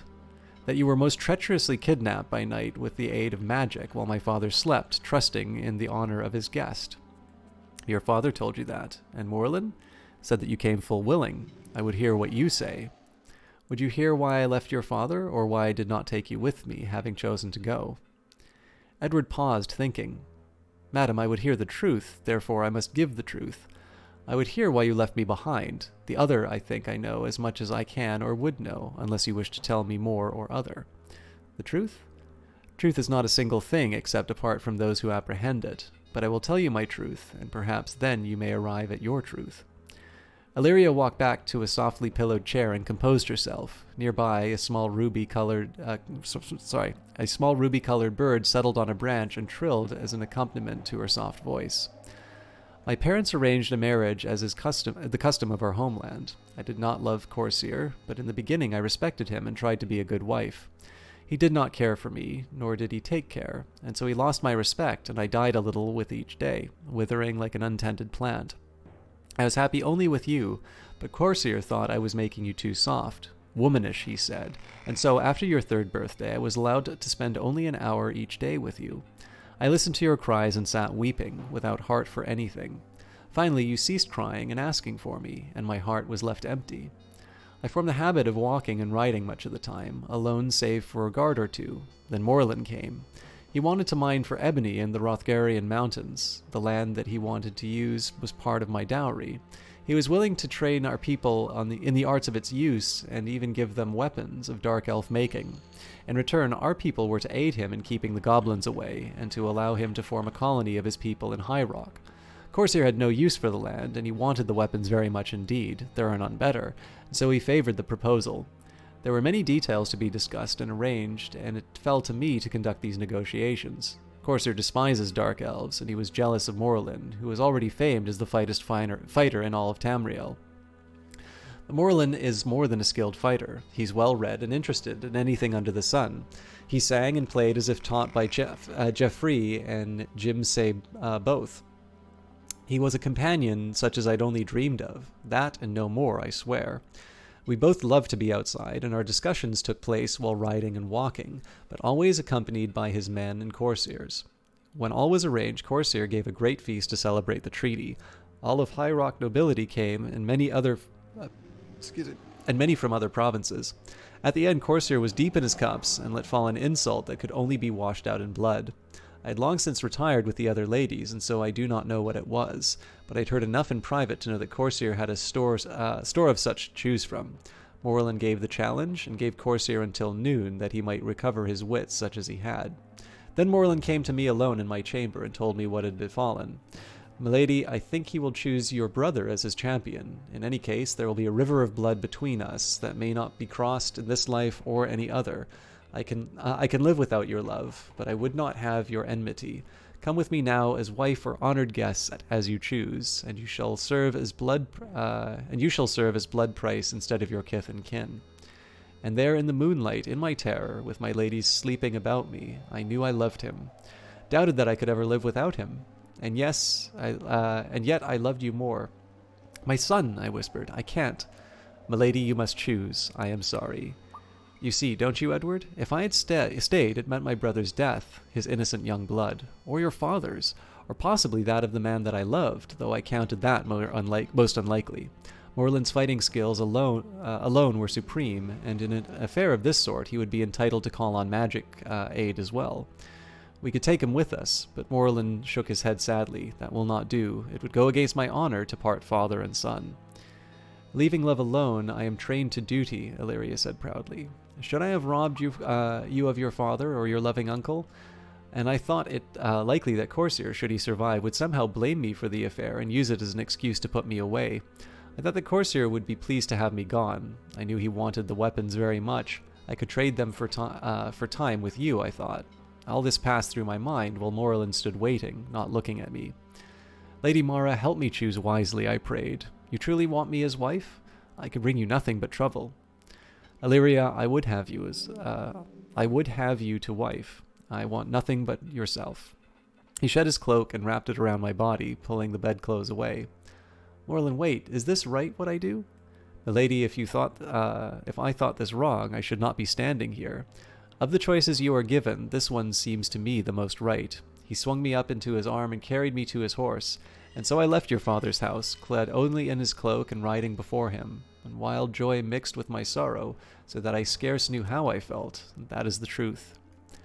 Edward said quietly, "But he has parted my father and me in the end, with great reluctance, and only because the dragon says that you and your father were in truth already parted in heart. It is only a matter of more leagues, which provide a measure of safety for you. Morlin insisted that you should freely consent to come. You are free to return. You are free to return at any time that you wish." Morlin would have just taken me if it wasn't the Archmagister who insisted that I must consent. He's not a patient man by nature, and he's anxious to do Corsair no harm. Doubtless, he felt discussion could be carried on well elsewhere. He called him King of the Small Cock and laughed. Why? Are Daggerfall cockerels smaller than Ebonheart birds? And what does it matter anyway? My father was very angry, and I think that he should have liked to fight, but it's true that he hates me. I knew that, but I didn't want to know, so I pretended not to. I don't suppose that Morlin would do that. No. He'd lie, though. He thought about telling me he was his father. I could see it. Illyria threw back her head and laughed, her pretty rippling laugh. He remembered it from long ago, and it sent shivers down his back. He must have wanted to claim it very badly indeed if he let you see it. He's usually quicker than that, and he does not lie under oath, or hurt those that he loves. He doesn't love me. He doesn't even like me. But I do, my dear son. Edward thought that she was going to say that he'd grown. Adults always remarked on his growth, even if he'd just seen them a week ago. Very strange, since he was small for his age. Indeed, she said, "You're just as I thought you'd be," with deep maternal satisfaction. "And he loves you. But he said he's no one's errands boy, yet you dismissed him as if he were." Illyria's face and neck burned a deep crimson. "Nay, I thought I am reduced to serving man, it seems." Morlin had entered silently, bearing a huge tray piled with food. "Get me a stool, boy, and you can play page if I can play server. You must be famished, and I thought I'd best return before my wife gets around to the rest of my faults. Could take her most of the day listing them." He'd shed the mail and bathed and dressed in a fresh black jerkin and hose with a silvery sash tied around his narrow waist, but the black sword still swung by his side. "Mara, help us. You've got enough food for a small army, and I've broken my fast." Illyria's small hand reached for the elf's arm, slid it down caressingly, and then clasped his hand and squeezed it, lifting it to her still hot cheek, brushing it with her lips. Edward looked away quickly, discomforted by the sight of his dusky skin against her fairness.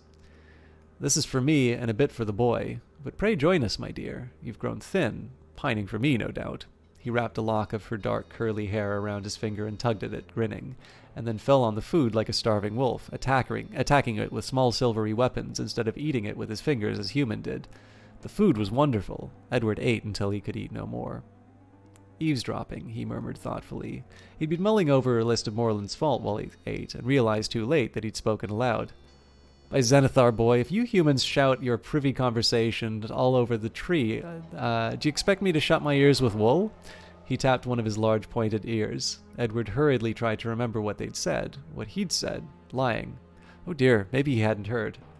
"So I'm a liar, am I, boy?" Virgil help him. Edward felt that he was drowning. Could the elf read minds? He'd hoped that it wasn't the insult his father had used.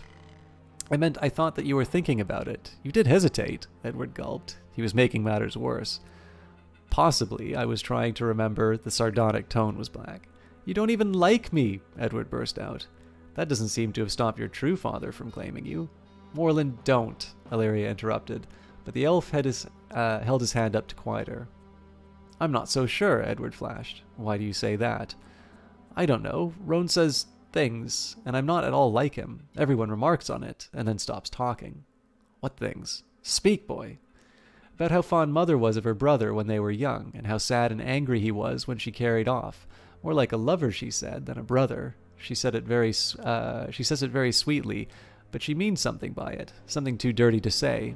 Other times she talks about how elfin I look, and how quickly after marriage I came. Not as quickly as her first son, though." Morlin leapt up. "By the Avenger, I'd go and wring the vixen's neck. The human—" He bit off the insult, but his red eyes flamed rage. His muscles swelled, and his hair stood on end. "You do not look half elven. I never met your mother until 4 years after your conception. Roan, it seems, cannot decide which lie she wishes to use. But incest! May Kel strike her down, if I may not." The elf paced furiously around the room, lithe as a Khajiit, hand fondling his sword hilt. The platform swayed and dipped. "She's ambitious for her sons at Edward's expense. The question is, how many will believe her? Not enough if she was planning to have him killed instead. Illyria's brow smoothed and wrinkled a bit. I never disliked her, you know, nor she me. She wanted my place. This thing is endless, by the way. She wanted my place, and I was glad enough to let her have it, save for Edward. You want me to be king, so I'll let you have the Ebon mines. Edward had just worked out the puzzle. Oh, devil take the Ebon, which he probably will. I have a better chance of getting cooperation from Roan's boys once your father's dead. Yet have reason for gratitude, and the bargain's a good one, though the chances that they could keep a civil tongue long enough to sign a contract seem poor given their parentage. Then why? You don't even like me. Mara, help me. Liking a person is a human concept. One day they like you, the next they don't. On Tertis, they're back to liking you again. My own wife does this to me, but claims to love me even when she doesn't like me, except of course on the days when she doesn't do either, or talks about joining the Order of Rihanna. Fortunately, that only happens once a year or so. I go hunting until she comes to her senses. You exaggerate. That only happened once, and you well know it. I remember enjoying the recovery period. Maybe it should happen more often. They grinned at each other. But why do you want me to be king? Edward persisted. I told you, it's Akatosh's notion, and the Archmagister's. I just come along for the ride. Ask them.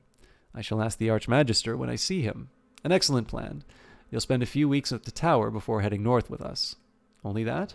Does the prospect of spending the winter with your mother and me displease you so much? No, sir, but I agreed to go with Eric. Not you. The words hung unsaid between him. You will in time. A few weeks there now will fit you to begin your training in magic. I can teach you spells, but you need hardening. Your body must catch up with your mind.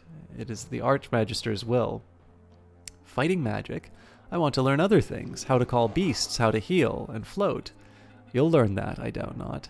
And do you think your father, a fighter can't heal? It's the first spell you learn, but a king must know how to fight. I'm not good at it.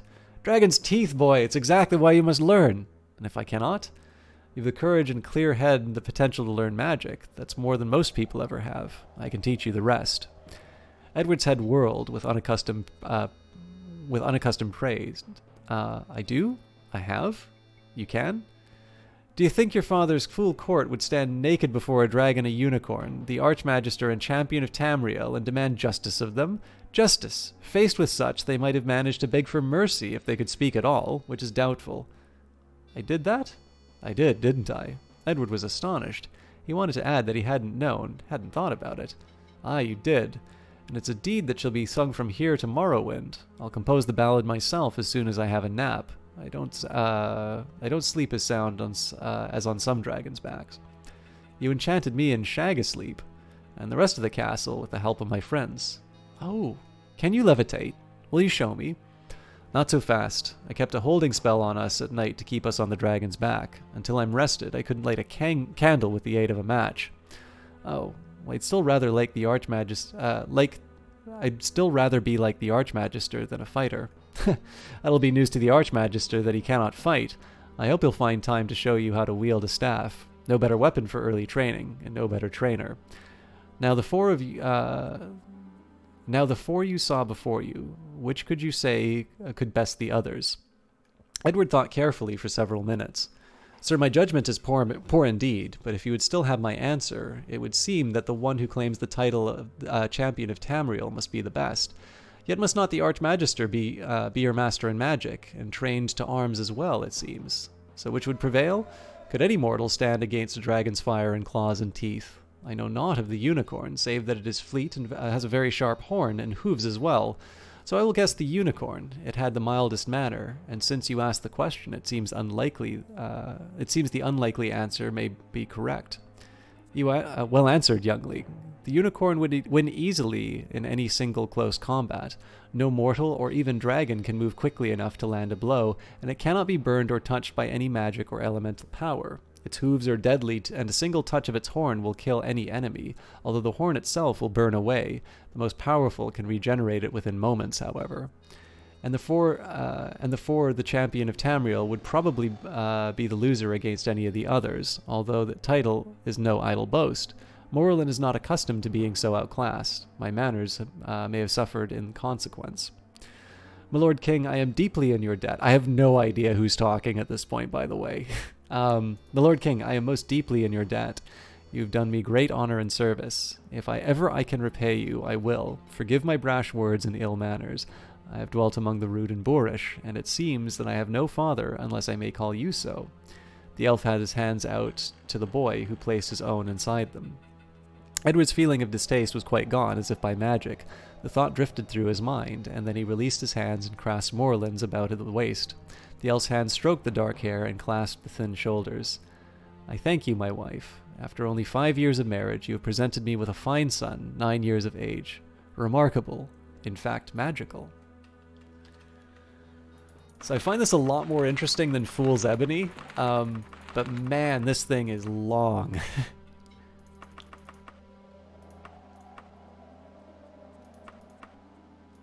I'm very nervous about putting this in the wagon like this. So I'll see if there's any more of these king... I don't think we have part 3, but...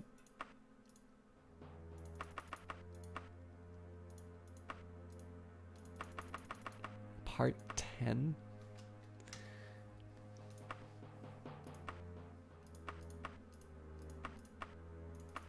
So we're good for books for the next little while. Although, sorry if you guys, this is what you all hang out for. Let's go back to Daggerfall. And Caius can use his own voice now.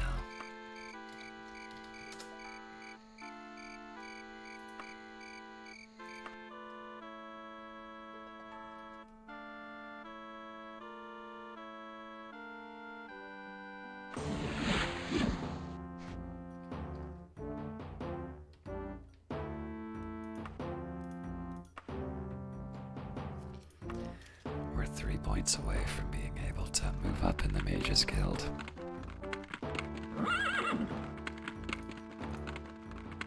Alright, now we could head directly to the Mages Guild, but in this case, I think it might make some sense to sell some things first.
So that's not a bad haul after one dungeon run.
not worth looking for doubles in this particular case.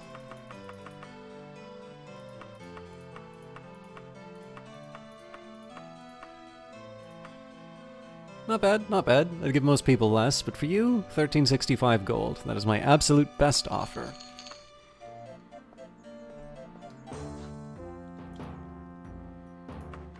So now we'll go to the bank and back to the Mages Guild.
At some point I might want to stop by the Fighters Guild just to see whether or not I can move up. It's likely that I don't have enough reputation with them, but we can work on that later.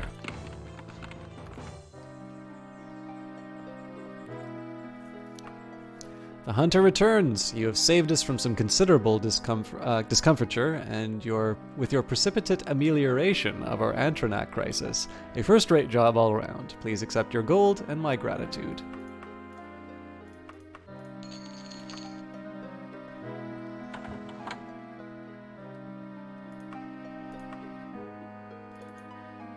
You and the trainer practice for 3 hours. The trainer tells you to reflect on what you've learned and to see if you can put it to good use.